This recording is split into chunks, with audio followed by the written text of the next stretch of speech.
ഇന്ന് നമുക്ക് ക്ലാസ് എടുക്കുന്നത് ബഷീർ സാറാണ്, പാലക്കാടിന്. സാറിനെ പറ്റി ഡീറ്റെയിൽ ആയിട്ട് സംസാരിക്കുക. അതിനു മുമ്പ് നമുക്ക് ഇന്നും ചെയ്യുന്ന പോലെ തന്നെ പ്രാർത്ഥനയിലേക്ക് പോകാം.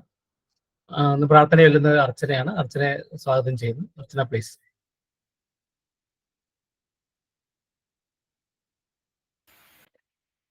ഈശ്വര സങ്കല്പം. ഈ ഈശ്വര സങ്കല്പവും ഈശ്വര പ്രാർത്ഥനയും എഴുതിയത് ശ്രീ KV ദയാൽ സാറാണ്. ഇതിന് ഈണം നൽകിയത് ശ്രീ രാംദാസ് വാര്യരും. എല്ലാ ദിവസവും നമ്മുടെ ഈ ക്ലാസ് ആരംഭിക്കുമ്പോൾ നമ്മൾ ഈ പ്രാർത്ഥനയോടെ സങ്കല്പത്തോടെ എല്ലാവർക്കും കൂടാൻ പറ്റുന്ന രീതിയിലാണ് ആരംഭിക്കുക. അപ്പൊ ഈ പ്രാർത്ഥനയിൽ എല്ലാവരും പങ്കുചേരാൻ വിനീതമായ അഭ്യർത്ഥനയോടെ പ്രാർത്ഥന ചൊല്ലുന്നു. ജ്യോതിയാണ് ഈശ്വരൻ, ജ്യോതിയാണ് ഈശ്വരൻ, ജ്യോതിയാണ് ജ്യോതിയാണ് ജ്യോതിയാണ് ഈശ്വരൻ, സ്നേഹമാണ് ഈശ്വരൻ, കരുണയാണ് ഈശ്വരൻ, സ്നേഹമാണ് കരുണയാണ് ജ്യോതിയാണ് നാദമാണ് ഈശ്വരൻ, താളമാണ് ഈശ്വരൻ, നാദമാണ് താളമാണ് ജ്യോതിയാണ് ഈശ്വരൻ, ജ്ഞാനമാണ് ഈശ്വരൻ, ബോധമാണ് ഈശ്വരൻ, ജ്ഞാനമാണ് ബോധമാണ് ജ്യോതിയാണ് ഈശ്വരൻ, ജ്യോതിയാണ് ഈശ്വരൻ, ജ്യോതിയാണ് ഈശ്വരൻ, ജ്യോതിയാണ് ജ്യോതിയാണ് ജ്യോതിയാണ് ഈശ്വരൻ. ഈശ്വര പ്രാർത്ഥന.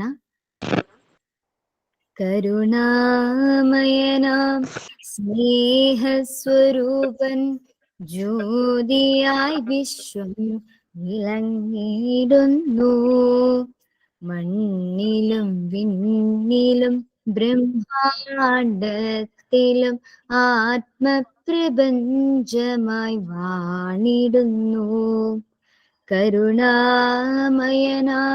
സ്നേഹസ്വരൂപൻ, ജ്യോതിയായി വിശ്വം വിളങ്ങിടുന്നു, മണ്ണിലും വിണ്ണിലും ബ്രഹ്മാണ്ടത്തിലും ആത്മപ്രപഞ്ചമായി വാണിടുന്നു. നാദവും താളവും നീളവുമായി എന്നെ നേരായ പാതയിൽ ആക്കീണമേ, ജ്ഞാനവും ബോധവും എന്നിൽ ഉണരുവാൻ ആനന്ദമൂർത്തി കനിയണമേ, കാണാനും കേൾക്കാനും അറിയാനുമായി എന്നെ പാകപ്പെടുത്തണേ പരമ്പൊരുളേ, സത്യവും ധർമ്മവും നീതിയും പാലിക്കാൻ എന്നുമെനിക്ക് കരുത്തേകണേ, സമ്പത്തും സമയവും പങ്കുവച്ചിടുവാൻ എന്നുമെനിക്ക് തുണയാകണേ, എൻ കർമ്മമൊക്കെയും ധർമ്മങ്ങളാകുവാൻ നന്മ വിതയ്ക്കുവാൻ തോന്നണമേ, ഈ ധന്യഭൂമിയിൽ ഭൂജാതനായ എന്നെ കർമ്മങ്ങൾ തീർക്കുവാൻ കനിയണമേ, ഭൂലോകമാകെ പുരാഘോഷമാക്കുവാൻ പ്രതിനിധിയായി എന്നെ മാനിക്കണേ, കരുണാമയനാം സ്നേഹസ്വരൂപൻ, ജ്യോതിയായി വിശ്വം വിളങ്ങിടുന്നു, മണ്ണിലും വിണ്ണിലും ബ്രഹ്മാണ്ടത്തിലും ആത്മപ്രപഞ്ചമായി വാണിടുന്നു.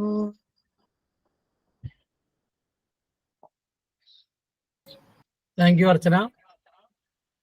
ഇന്ന് വളരെ ഭക്തിപൂർവ്വം ഈ പ്രാർത്ഥന ചൊല്ലിയ അർച്ചനയ്ക്ക് ഈ വാനപ്രസ്ഥത്തിന്റെ പേരിലുള്ള നന്ദി അറിയിക്കുകയാണ്.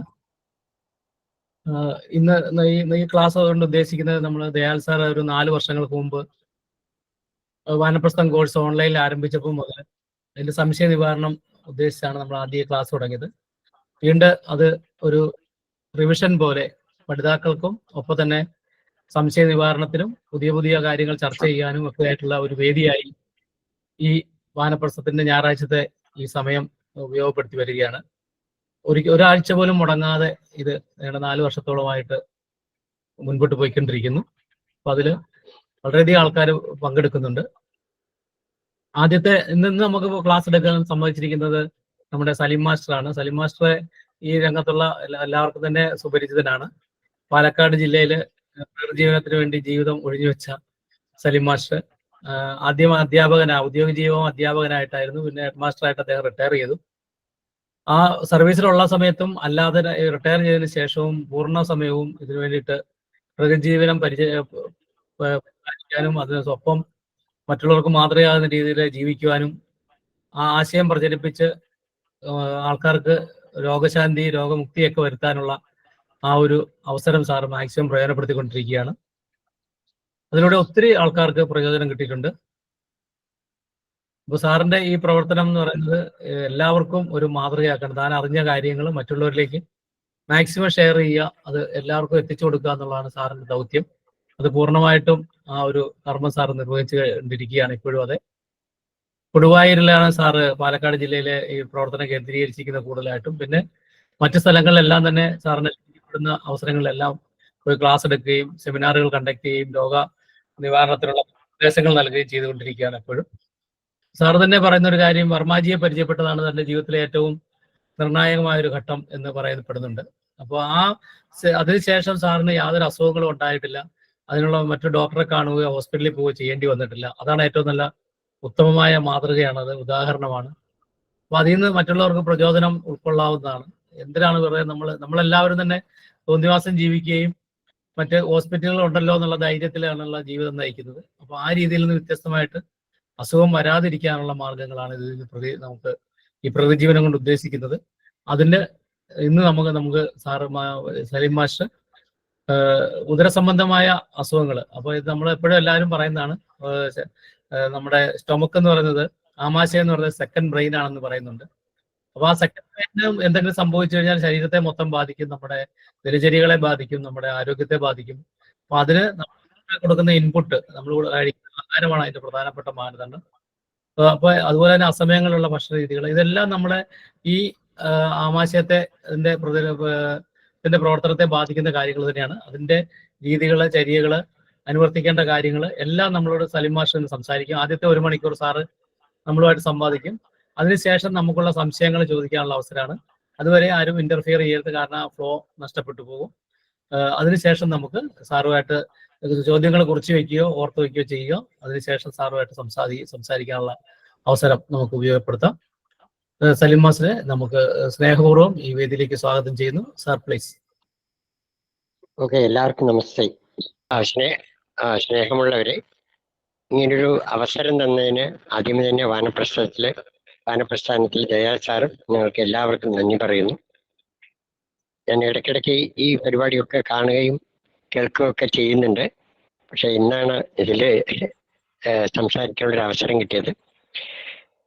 നമ്മൾ ഈ 40 വർഷമായിട്ട് ഈ പ്രകൃതി ജീവനം രോഗികൾക്ക് പറഞ്ഞു കൊടുക്കുകയും ക്ലാസ് എടുക്കുകയും ചെയ്യുകയാണെങ്കിൽ, ശേഷം ഞാൻ പാലക്കാട് ജില്ലയിലെ കൊടുവായൂർ എന്ന സ്ഥലത്ത് നമ്മൾ വാടകയ്ക്ക് എടുത്ത് അവിടെ ക്യാമ്പുകളും രോഗികളെ നോക്കലും പിന്നെ നമ്മുടെ പ്രോഡക്റ്റുകൾ കൊടുക്കലും ഫുൾ ടൈം ഈ പ്രകൃതി ജീവനത്തിന്റെ ഇതിലാണ്. ഇപ്പൊ ലേറ്റസ്റ്റ് ആയിട്ട് ഞാൻ പറയുന്ന ഈ ദഹനക്കേട് എന്ന് പറയുന്ന ആ ഒരു പരിപാടി, ആ ദഹനക്കേട് മാറ്റാനുള്ള ഭക്ഷണ തകരാറ് കൊണ്ടാണ് ദഹനക്കേട് വരുന്നത്. അപ്പൊ അത് മാറ്റാനുള്ള ഒരു നല്ല ഭക്ഷണം, പച്ചപ്പ് എന്ന് പറയുന്നത് അതുകൂടി ഇപ്പൊ നമ്മൾ വിതരണം ചെയ്യുന്നുണ്ട്. ദഹനക്കേട് ഉണ്ടാക്കാത്ത ശാസ്ത്രീയമായിട്ടുള്ള ഭക്ഷണം, അതൊരു 21 ദിവസം കഴിക്കുകയാണെങ്കിൽ നമ്മുടെ ഏകദേശം എല്ലാ പ്രശ്നങ്ങളും മാറും. ഏതായാലും ഈ ദഹനക്കേട് എന്ന് പറയുന്നത് ഇത് ഇന്നില്ലാത്തത് ആരും തന്നെ ഉണ്ടാവില്ല.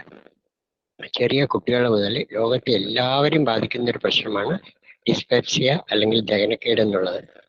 അപ്പൊ അതില് പിന്നെ ഗ്യാസ്, ഞാൻ രോഗികൾക്ക് നോക്കുമ്പോൾ ചോദിക്കും ഗ്യാസ് ഉണ്ടോ ചോദിച്ചാൽ എല്ലാവരും ഗ്യാസിന്റെ പറയും.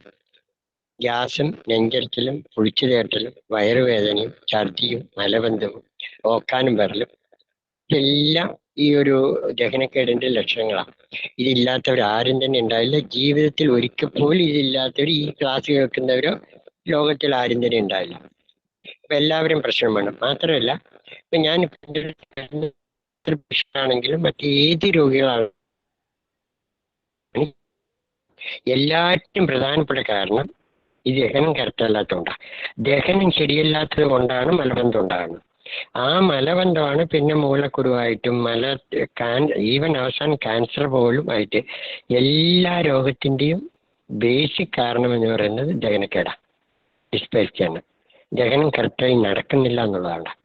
അപ്പൊ എന്താണ് ഈ ദഹനം ഇങ്ങനെ കറക്റ്റായി നടക്കാത്തത് എന്തുകൊണ്ടാണ് വെച്ചൊരു സത്യത്തിൽ ദഹിച്ചു കഴിഞ്ഞാൽ നമ്മൾ പ്രധാനമായിട്ട് 4 കാര്യങ്ങളാണ് നടക്കേണ്ടത്.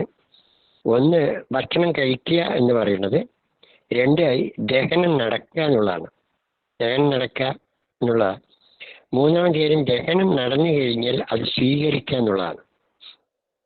ചെറുകുടലിൽ വെച്ച് നമുക്ക് വേണ്ട എല്ലാ പോഷകം സ്വീകരിക്കുന്നത്.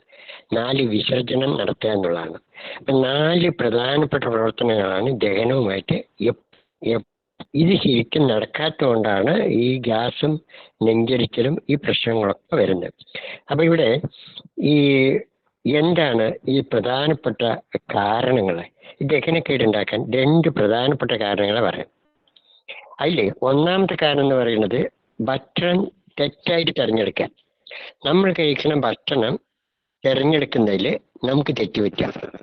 റോങ് ചോയ്സ് ഓഫ് ഫുഡ് എന്ന് പറയും. ഭക്ഷണം തെറ്റായി തിരഞ്ഞെടുക്കാൻ. അപ്പൊ അതിന് നമ്മളൊരു പ്രധാനപ്പെട്ട പോയിന്റ് പറയുകയാണെങ്കിൽ, ഭക്ഷണം തിരഞ്ഞെടുക്കുക എന്ന് പറഞ്ഞു കഴിഞ്ഞാൽ ദഹനത്തിന് ബുദ്ധിമുട്ടുള്ള ഭക്ഷണം കഴിക്കുക. വറുത്ത ഭക്ഷണങ്ങൾ, പഴകിയ ഭക്ഷണങ്ങൾ, ജീർണിച്ച ഭക്ഷണം, അതുപോലെ ബേക്കറി ഭക്ഷണങ്ങൾ, ഇങ്ങനെ ഭക്ഷണത്തിന് കഷ്ടമായിട്ടുള്ള, ദഹിക്കാൻ കഷ്ടമായിട്ടുള്ള ഭക്ഷണം കഴിക്കാം. ഞാൻ ക്ലാസ് കേൾക്കുന്നവർക്ക് ശ്രദ്ധിക്കാൻ വേണ്ടി പറയാണ്, ദഹനത്തിന് പ്രധാനപ്പെട്ട 2 കാരണങ്ങൾ. അതിൽ 1ാമത്തെ കാരണമാണ് റോങ് ചോയ്സ് ഓഫ് ഫുഡ്, അതായത് ഭക്ഷണം തെറ്റായി തിരഞ്ഞെടുക്കാനുള്ളത്. ഈ ഭക്ഷണം തെറ്റായി തിരഞ്ഞെടുക്കുമ്പോൾ കുറേ കാര്യങ്ങളുണ്ട്. അതിലൊന്ന്, ദഹനത്തിന് ബുദ്ധിമുട്ടായിട്ടുള്ള ഭക്ഷണം തിരഞ്ഞെടുക്കുക. ഉദാഹരണത്തിന് വറുത്ത ഭക്ഷണം, പഴകിയ ഭക്ഷണം കഴിച്ചാൽ ഫ്രിഡ്ജിൽ വെച്ച് പഴകിയ ഭക്ഷണം കഴിച്ചു കഴിഞ്ഞാൽ ഒരിക്കലും ദഹനം നടക്കില്ല, അത് ജീർണിക്കുകയും. ഉദാഹരണം പറയും. പിന്നെ 2ാമത്തെ കാര്യം തെറ്റായ ചേരുവകൾ. ഈ ഭക്ഷണത്തിലെ റോങ് കോമ്പിനേഷൻ, ഭക്ഷണ ചേരുവയിലുള്ള തെറ്റ്. നമുക്ക് ഉദാഹരണം പറയുകയാണെങ്കിൽ ഇഡ്ഡലിയും സാമ്പാറും നമ്മൾ എല്ലാവരും കഴിക്കുന്നത്, പക്ഷെ അത് റോങ് കോമ്പിനേഷൻ.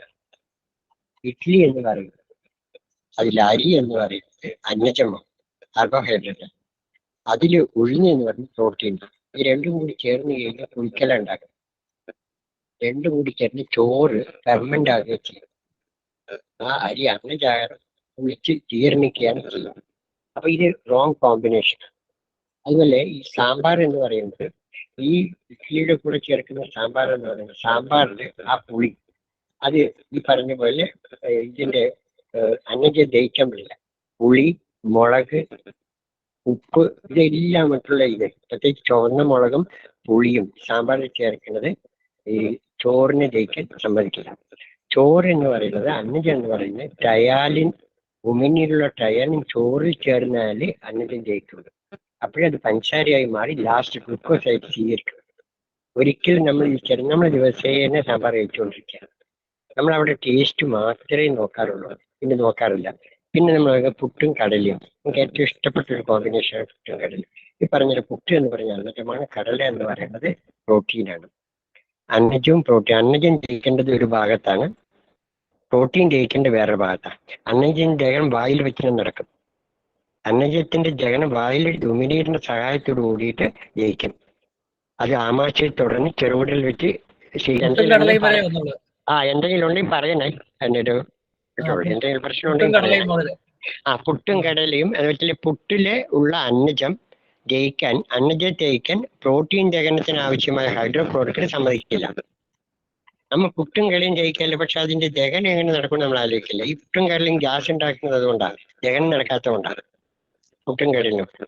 അതിൽ കടല മുളപ്പിക്കുകയാണെങ്കിൽ ദഹനം കുറച്ചുകൂടി ഒരു ഇതാവും, അല്ലാതെ കഴിക്കുകയാണെങ്കിൽ വെച്ചാൽ ആ ദഹനം പൂർണ്ണമായില്ല.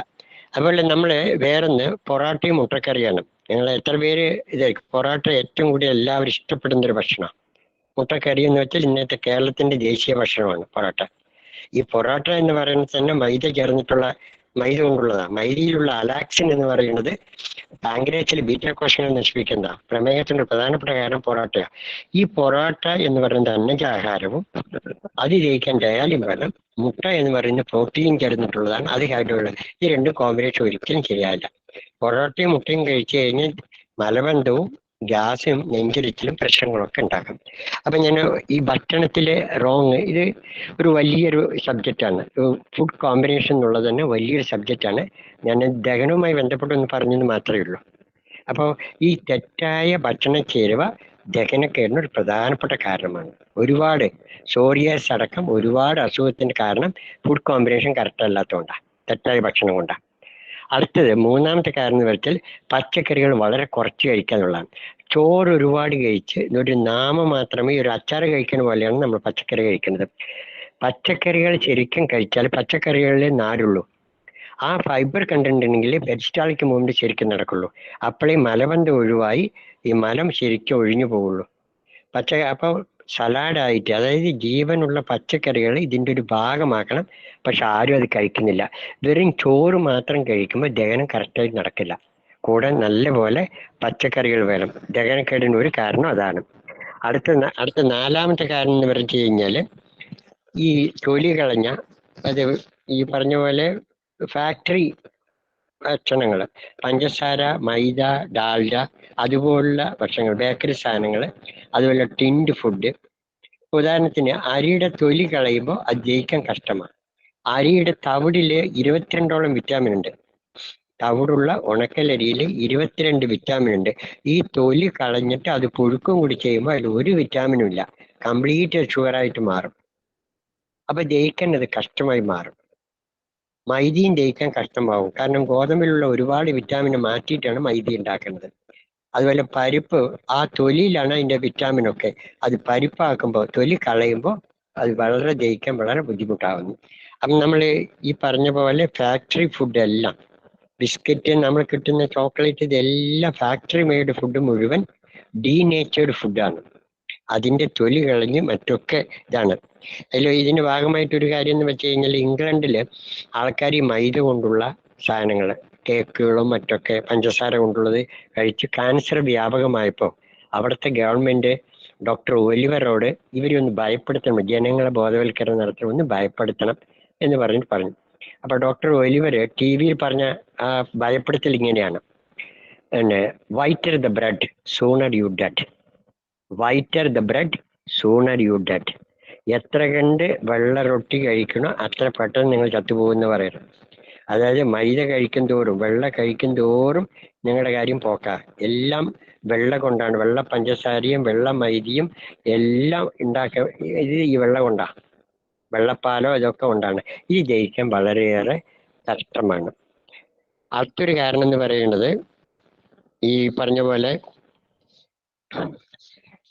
ഈ മസാലകളും, നമ്മൾ ഈ ചേർത്തുന്ന മസാലകൾ, അതുപോലെ ഈ സുഗന്ധവ്യഞ്ജനങ്ങൾ, ഉപ്പ്, എരിവ്, പുളി, ഇത് എത്ര കണ്ട് ഉപ്പ്, എരിവ്, പുളി കൂടുന്നോ അത്ര കണ്ട് ദഹനം നടക്കില്ല. നമുക്ക് ഭയങ്കരമായിട്ട് ഇപ്പൊ സത്യത്തിൽ മസാല ടേസ്റ്റാണ് നമ്മൾ അനുഭവിക്കുന്നത്. യഥാർത്ഥ ഭക്ഷണത്തിന് ടേസ്റ്റ് ആരും തന്നെ അനുഭവിക്കുന്നില്ല. എല്ലാം നമ്മൾ എന്തെങ്കിലുമൊക്കെ മിക്സ് ചെയ്തിട്ടാ, ഇഞ്ചിയായിട്ടും മറ്റേതായിട്ടും എല്ലാ മസാലകൾ, ആ മസാലകൾ പലപ്പോഴും ദഹനത്തിന് തടസ്സം ചെയ്യും. അത് കുരുമുളക് ആയിക്കോട്ടെ, ഒരുപാട് ഏലക്ക ആയിക്കോട്ടെ, എന്തായാലും മസാല കൂടും തോറും പ്രശ്നമുണ്ടാകും. അപ്പൊ ഇതാണ് ഒന്നാമത്തെ ഞാൻ പറഞ്ഞത്, ഭക്ഷണം തെറ്റായി തിരഞ്ഞെടുക്കാനുള്ള വകുപ്പിൽപ്പെടുന്ന കാരണങ്ങൾ. ഇനി അടുത്തത് ബി എന്ന് പറയുന്നത് ഭക്ഷണം കഴിക്കുന്ന രീതിയിലുള്ള തെറ്റാണ്, റോങ് മോഡ് ഓഫ് ഈറ്റിംഗ്. ഭക്ഷണം കഴിക്കുന്ന രീതിയിലുള്ള ഇതാണ്. അതിൽ ഒന്നാമത്തെ കാര്യം എന്ന് വെച്ചാൽ വിശക്കാതെ ആഹാരം കഴിക്കുക. നമ്മുടെ എല്ലാവരുടെയും പ്രശ്നം നമ്മൾ വിശക്കാത്ത ആഹാരം കഴിക്കണം എന്നുള്ളതാണ്. വിശന്നിട്ട് കഴിക്കുന്നവര് വളരെ അപൂർവമേ ഉള്ളൂ. ചെറിയ കുട്ടികളായിരിക്കുമ്പോൾ അവര് വിശന്നാല് അവർക്ക് അറിയും. കുട്ടികളെ പാല് കൊടുത്തു കഴിഞ്ഞാൽ അവർക്ക് മതിയായി നൃത്തം ചെയ്യും. പിന്നീട് വളരുമ്പോഴാണ് ഈ വിശക്കാതെ അമ്മ നിർബന്ധിച്ച് തീറ്റുകയും സമയത്തിന് തീറ്റുകയും ഒക്കെ ചെയ്യണത്. ഇതിപ്പോ പൂച്ച, ആ പൂച്ചയ്ക്ക് പാല് കൊടുത്തു കഴിഞ്ഞാൽ അത് കഴിച്ച് തീരും. അതൊരു ഘട്ടം എത്തിക്കഴിഞ്ഞാൽ മതിയായ പിന്നെ നിൽക്കും, പിന്നെ കഴിക്കില്ല. എല്ലാ മൃഗജാലങ്ങളും വിശന്നിട്ടേ ആഹാരം കഴിക്കുള്ളൂ. ഒരു സിംഹം മാനിനെ പിടിച്ചു കഴിഞ്ഞ് തിന്നു കഴിഞ്ഞ് പിന്നെ കണ്ട മാനിനെ പിടിക്കില്ല. അത് വിശന്നു കഴിഞ്ഞാൽ മാനിനെ പിടിക്കാൻ ഓടുള്ളൂ. ഇത് സർവ്വ ജീവജാലം 84 ലക്ഷം ജീവജാലങ്ങൾ 83,99,999 ജീവജാലങ്ങൾ ഇത് പാലിക്കാറുണ്ട്, മനുഷ്യൻ ഒഴിച്ച്. അപ്പൊ ഇത് വിശക്കാതെ ആഹാരം കഴിക്കലാണ് എല്ലാം. ഈ ഖുറാനിലെ നാളെ മുതൽ നോമ്പ് തുടങ്ങുകയാണ്. ഖുറാനിലെ നബി സല്ലല്ലാഹു അലൈഹി വസല്ലം പറയുന്നത് വിശന്നിട്ട് ആഹാരം കഴിക്കുന്നവർക്ക് രോഗം ഉണ്ടായില്ലെന്നാണ്. അദ്ദേഹം വിശന്നിട്ട് ആഹാരം കഴിക്കുള്ളൂ, അരവയറേ കഴിക്കുള്ളൂ. വിശപ്പ് മാറാത്ത മുമ്പ് തന്നെ ഭക്ഷണത്തിൽ എണീക്കുകയും ചെയ്യും. അതുകൊണ്ടാണ് മരിക്കുന്നവരെ അദ്ദേഹത്തിന് അസുഖങ്ങളൊന്നും ഇല്ലാതിരുന്നത് പറയുന്നുണ്ട് നബിയുടെ വചനങ്ങളിലും.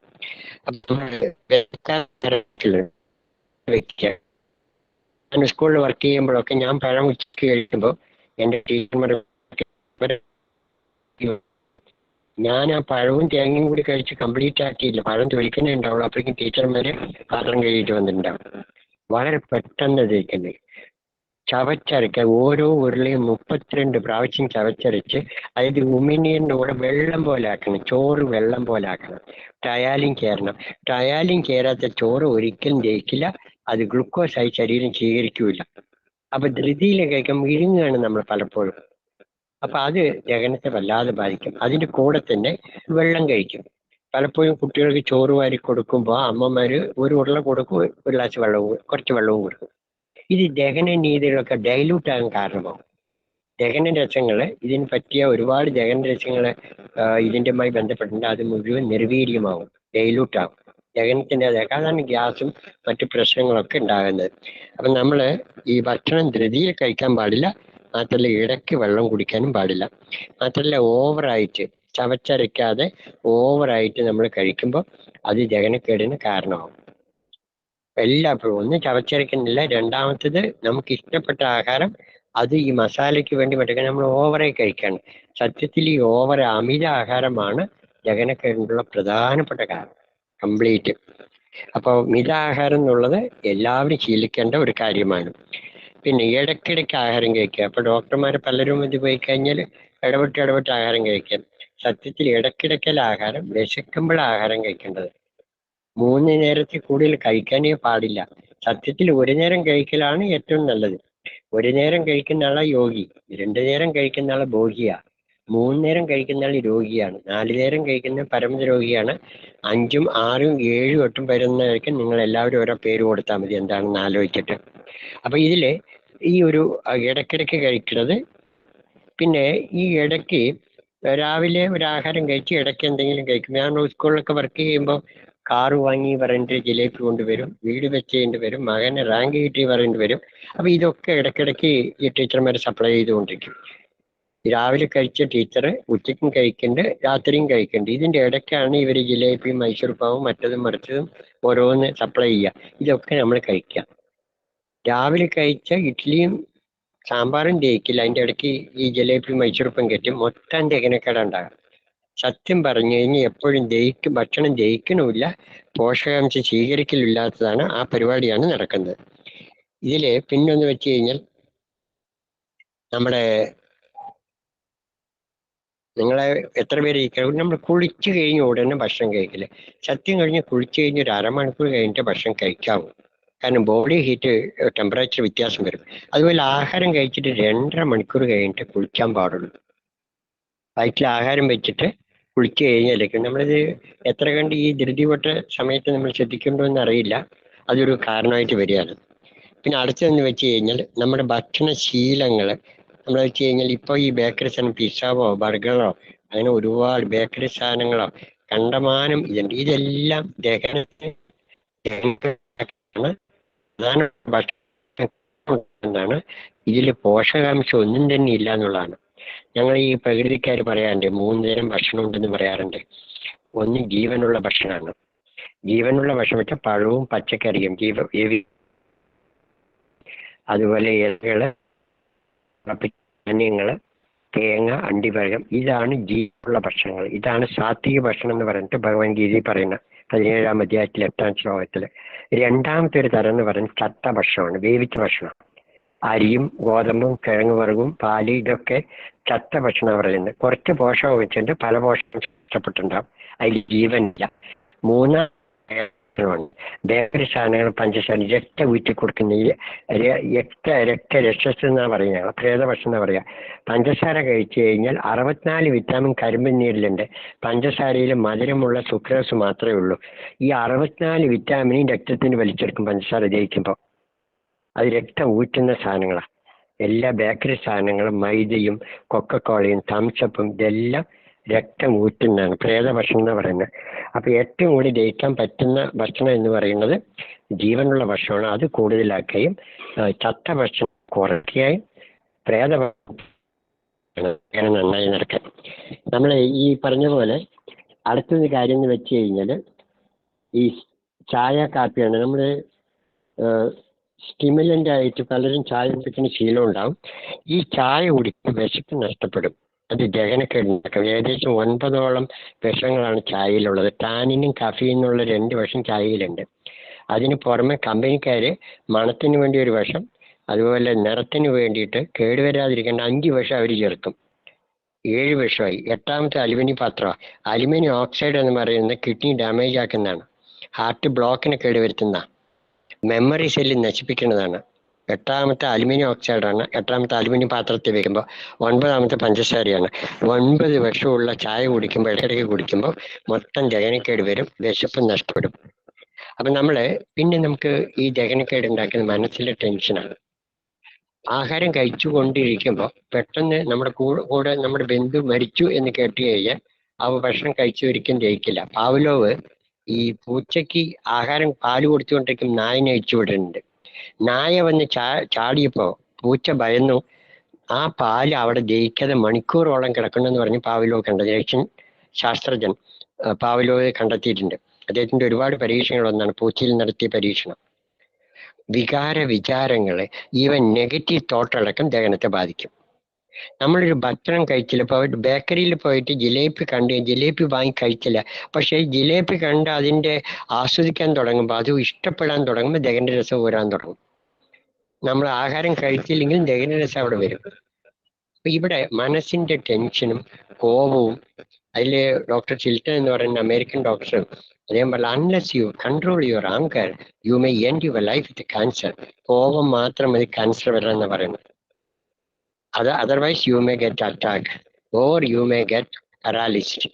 അപ്പൊ ഇത് പറയുന്നത് നമ്മുടെ വിചാരങ്ങൾ വല്ലാതെ ബാധിക്കും. ഭക്ഷണം കഴിക്കുമ്പോൾ നമ്മൾ പലപ്പോഴും പല കുട്ടികളും വലിയവരൊക്കെ ഈ TV നോക്കിയിട്ടാണ് ഭക്ഷണം കഴിക്കുക. ഇഡ്ഡലി ഈ നമ്മുടെ ചട്നിയിലൊന്ന് മുക്കി TV-യിലൊന്ന് മുക്കിയിട്ടാണ് കഴിക്കുന്നത്. ആ സീരിയലും ആ കരച്ചിലും പിടിക്കലും ആ ദുഃഖവും വിചാരങ്ങളും ഒക്കെ നമ്മൾ മുക്കിയെടുക്കുകയാണ്. അത് നമ്മുടെ ദഹനത്തിന് വല്ലാതെ ബാധിക്കും. ഭക്ഷണം കഴിച്ചുകൊണ്ടിരിക്കുമ്പോൾ ടെൻഷൻ അടിക്കുക, അത് അഭിപ്രായ വ്യത്യാസമുള്ള പറയും, ചീത്ത പറയും, ചണ്ടയോഴും വഴക്കും, ഫോൺ വിളിച്ചുകൊണ്ട് ഭക്ഷണം കഴിക്കുക, ഇതെല്ലാം ദഹനത്തെ ബാധിക്കും വല്ലാതെ. അപ്പൊ ഭക്ഷണം അത് ആസ്വദിച്ച് വേണം കഴിക്കാൻ വേണ്ടിയിട്ട്, ഭക്ഷണത്തിൽ മാത്രം ശ്രദ്ധിച്ചുകൊണ്ട് വേണം കഴിക്കാൻ വേണ്ടി. ഇതൊക്കെ നമ്മൾ തിരക്കില്ലായ ഉള്ള സമയത്ത് നമ്മൾ ചെയ്യുന്ന എല്ലാവരും, ഭൂരിപക്ഷം പേരും ചെയ്യുന്ന ഒരു കാര്യങ്ങളാണിത്. പിന്നെ വെച്ചാൽ വ്യായാമം ഇല്ലായ്മ. ദഹനം ശരിക്കും നടക്കണമെങ്കിൽ ശരീരത്തിൽ നല്ലപോലെ അധ്വാനിക്കുന്നവർക്ക് നല്ലപോലെ ദഹനം നടക്കും. കമ്പ്യൂട്ടറിന്റെ മുമ്പിൽ മാത്രം എപ്പോഴും നടക്കുന്നവർക്ക് പലപ്പോഴും ദഹനം നടക്കാൻ കഷ്ടമാണ്.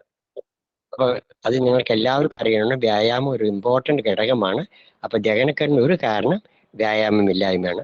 പിന്നെ അടുത്തത് മരുന്നിനാണ്. BP-ക്കും ഷുഗറിനും കണ്ടതിനൊക്കെ മരുന്ന്, കൊളസ്ട്രോളിനൊക്കെ മരുന്ന്, എല്ലാ മരുന്നുകളും ദഹനത്തെ ബാധിക്കും. സർവ്വ മരുന്നുകളും, പ്രത്യേകിച്ച് ഇംഗ്ലീഷ് മരുന്നുകള് നിങ്ങളുടെ ദഹനത്തെ ബാധിക്കും. ആ മരുന്ന് നിർത്താതെ ദഹനം കറക്റ്റാകില്ല. ഞാൻ മരുന്ന് നിർത്തിക്കൊണ്ടുവരാൻ പറയും. ഇപ്പൊ എൻ്റെ അടുത്ത് വരുന്ന ആൾക്കാരോട് മെല്ലെ മരുന്ന് നിർത്തിയിട്ട് ദഹനം കറക്റ്റാക്കി ചെയ്യാം. ഞാൻ ഈ ക്യാൻസർ പേഷ്യൻ്റ് ആയിക്കോട്ടെ, എല്ലാ പേഷ്യൻറ്റും അവരുടെ ദഹനം കറക്റ്റാക്കിയിട്ടാണ് അവരെല്ലാ രോഗവും മാറുന്നത്. കാരണം അവരെല്ലാവരും പ്രശ്നം ദഹനം കറക്റ്റ് അല്ലാത്തതാണ്. എല്ലാവരും സർവ്വരും ഈ കേൾക്കുന്നവരും കേൾക്കാത്തവരുടെയും എല്ലാവരുടെ പ്രശ്നം അതാണ്. നമ്മള് അടുത്തെന്ത് വെച്ച് കഴിഞ്ഞാല് ഈ ഉത്തേജന വസ്തുക്കളുടെ പ്രയോഗം വരുന്നുണ്ട്. അതായത് മദ്യപാനം, പുകവലി, മയക്കുമരുന്ന്, അതെല്ലാം ദഹനത്തെ ബാധിക്കുന്നുണ്ട്. ഈവൻ നമ്മുടെ ശീതള പാനീയങ്ങൾ, കൊക്കക്കോള, തംസപ്പ് ഇതുപോലുള്ള ശീതള പാനീയങ്ങളൊക്കെ വരും. സോഡ അടക്കം. സോഡ എന്നുള്ളത് കാർബോണിക് ആസിഡ്, അത് കാർബൺ ഡൈ ഓക്സൈഡ് നിറച്ചതാണ്. നമ്മുടെ ശരീരം ഓക്സിജൻ സ്വീകരിച്ച് കാർബൺ ഡൈ ഓക്സൈഡ് പുറത്തേക്ക് വിടുക. ആ കാർബൺ ഡൈ ഓക്സൈഡാണ് നമ്മൾ ഉള്ളിൽ കയറ്റുന്നത് സോഡയിലൂടെ. ഏറ്റവും കൂടി അസിഡിക് ആയിട്ടുള്ളതാണ് കൊക്കക്കോള, തംസപ്പ് ഒക്കെ. അത് ദഹനത്തെ വല്ലാതെ ബാധിക്കുന്നുള്ളതാണ്. ആമാശയത്തിൽ ഈ അൾസർ ഉണ്ടാക്കാൻ പോലും കാരണമാണ് ശീതള പാനീയങ്ങൾ. നമ്മൾ ഇനി അങ്ങനെയാണെങ്കിൽ ദഹനക്കേടുള്ളവർ എങ്ങനെയാണ് ട്രീറ്റ്മെന്റിലൂടെ കടന്നു പോകുക എന്നുള്ളതാണ്. നമ്മൾ ദഹനക്കേടുള്ളവർ ഞങ്ങളൊക്കെ വരുമ്പോൾ ഞങ്ങൾ ആദ്യം ചെയ്യുന്നത്, വളരെയേറെ ദഹന പ്രശ്നമുണ്ട് എന്ന് വെച്ച് കഴിഞ്ഞാൽ നമ്മൾ എന്ത് വെച്ച് കഴിഞ്ഞാൽ 2 ദിവസത്തിലേക്ക് അവരെ ജ്യൂസ് മാത്രം കഴിക്കാൻ പറയും.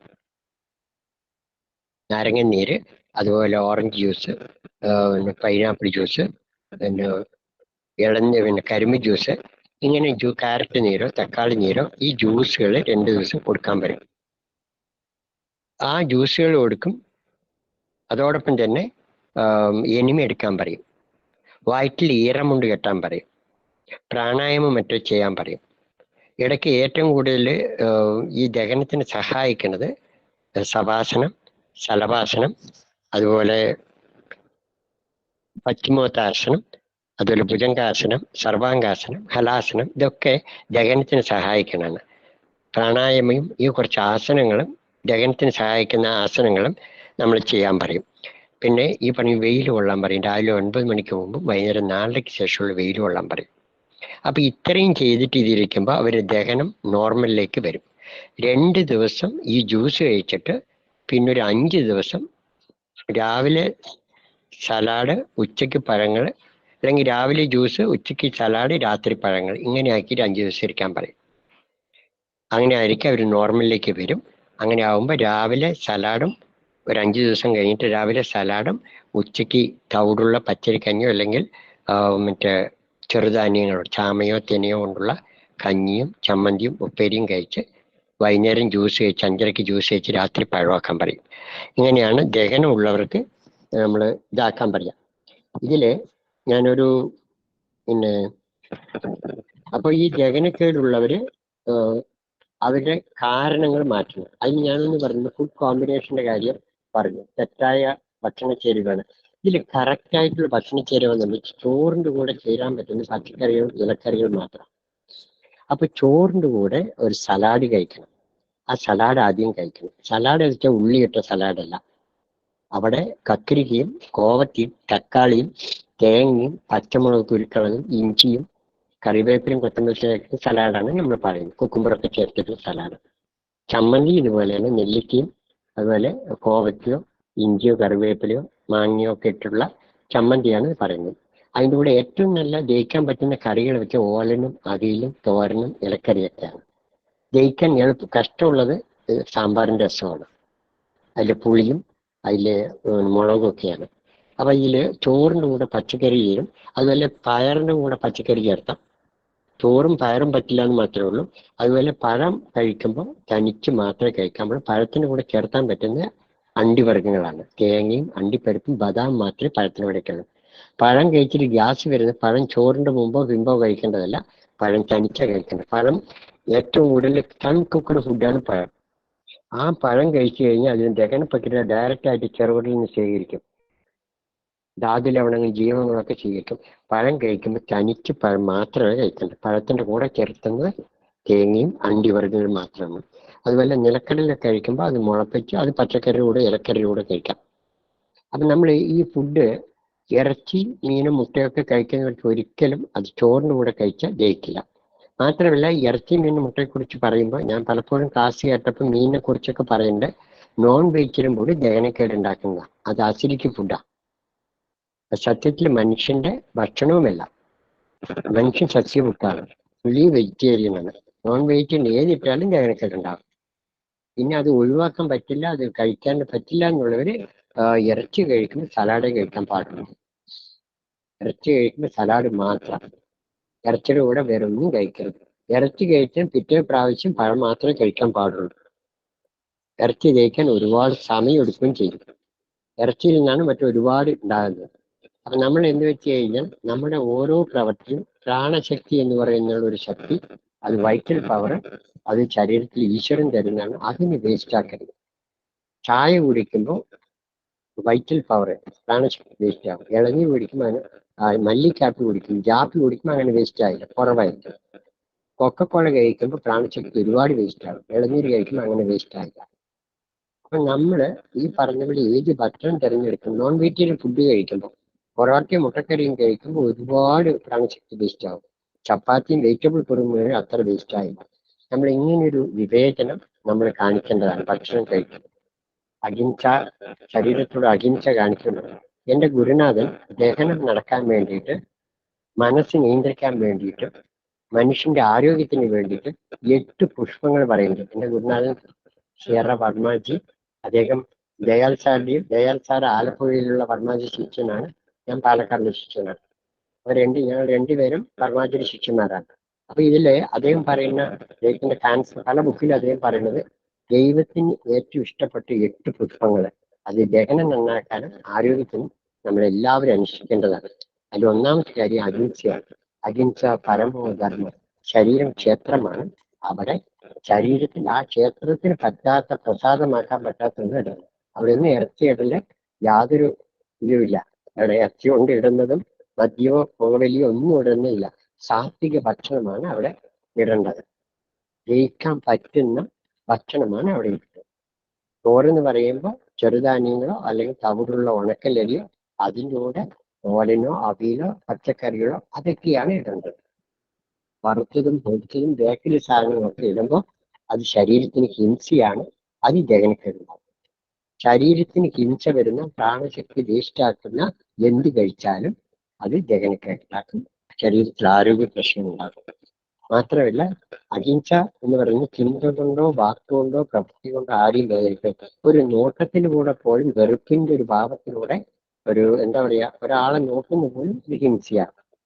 നമ്മൾ സ്വന്തം വാക്കുകൊണ്ടോ പ്രവൃത്തി കൊണ്ടോ ചിന്ത കൊണ്ട് പോലും ഒരാൾക്ക് വേദന ഉണ്ടാക്കരുത്. അതോടൊപ്പം തന്നെ നമ്മുടെ ശരീരത്തെ നമ്മൾ ഹിംസിക്കരുത്. മദ്യപാനം, പുകവലിയും ഇതെല്ലാം ശരീരത്തോടുള്ള ഏറ്റവും ഹിംസയാണ്. കൊക്കക്കോളയോ തംസപ്പോ ഇട്ടിട്ട് പറഞ്ഞ ഏറ്റവും ഇതാണ്. പഞ്ചസാര ഇടുന്ന തന്നെ ഏറ്റവും വലിയ ഹിംസയാണ്. 100 അസുഖങ്ങളാണ് പഞ്ചസാര ഉണ്ടാക്കുന്നത്. അതിന് പകരം നല്ല ശർക്കര, ഓർഗാനിക് ശർക്കരയൊക്കെയാണ് ഉപയോഗിക്കേണ്ടത്. പിന്നൊന്ന് ഇന്ദ്രിയ നിഗ്രഹങ്ങളാണ്. ദൈവത്തെ പൂജിക്കേണ്ട രണ്ടാമത്തെ പുഷ്പം എന്ന് പറയുന്നത് ഇന്ദ്രിയ നിഗ്രഹം, സെൻസ് കൺട്രോളാണ്. അതിൽ ഇന്ദ്രിയങ്ങളിലെ ഏറ്റവും കൂടുതൽ ഇന്ദ്രിയങ്ങളെ കൺട്രോൾ ചെയ്യണം, ഇന്ദ്രിയങ്ങളെ നിയന്ത്രിക്കണം. ഏറ്റവും കഷ്ടമുള്ള ഇന്ദ്രിയം നാക്കാണ്. എല്ലാവരുടെ പ്രശ്നവും ഈ നാക്ക് നിയന്ത്രിക്കാൻ പറ്റാത്തതുകൊണ്ടാണ്. നാക്ക് ടേസ്റ്റിന് മാത്രം വഴങ്ങാണ്. ഈ ടേസ്റ്റിനനുസരിച്ച് നമ്മൾ എല്ലാവരും ഭക്ഷണം കഴിച്ചുകൊണ്ടിരിക്കുന്നത്. ഒരു ഫാദർ പറഞ്ഞ പോലെ, പള്ളിയിലത്തെ ഫാദർ പറഞ്ഞ പോലെ, 6 ഇഞ്ച് നീളമുള്ള ഈ മാംസപിണ്ഡത്തിന് വഴങ്ങിയാണ് 6 അടി നീളമുള്ള ഈ ശവശരീരം, ഈ ശരീരം നമ്മുടെ ശ്മശാനത്തിലേക്ക് പോയതെന്നാണ് ആ പള്ളിയിലത്തെ ഫാദർ പറയുന്നത്. നാക്കിന് ഇതാക്കി നമ്മൾ ക്യാൻസർ വന്നതും അൾസർ വന്നതും എല്ലാം നാക്ക് നിയന്ത്രണം ഇല്ലാത്തതുകൊണ്ടാണ്.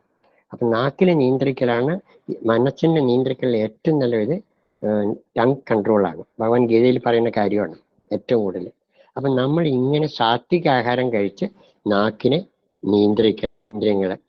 ഈ ആഹാരം എന്ന് പറയുന്നത് നാക്കിൽ കൂടെ കഴിക്കുന്നത് മാത്രമല്ല, കണ്ണുകൊണ്ട് കാണുന്നതും ആഹാരമാണ്. അതും നല്ല നല്ല കാഴ്ചയെ കാണാൻ പാടുള്ളൂ, വേണ്ടാത്തത് കാണരുത്.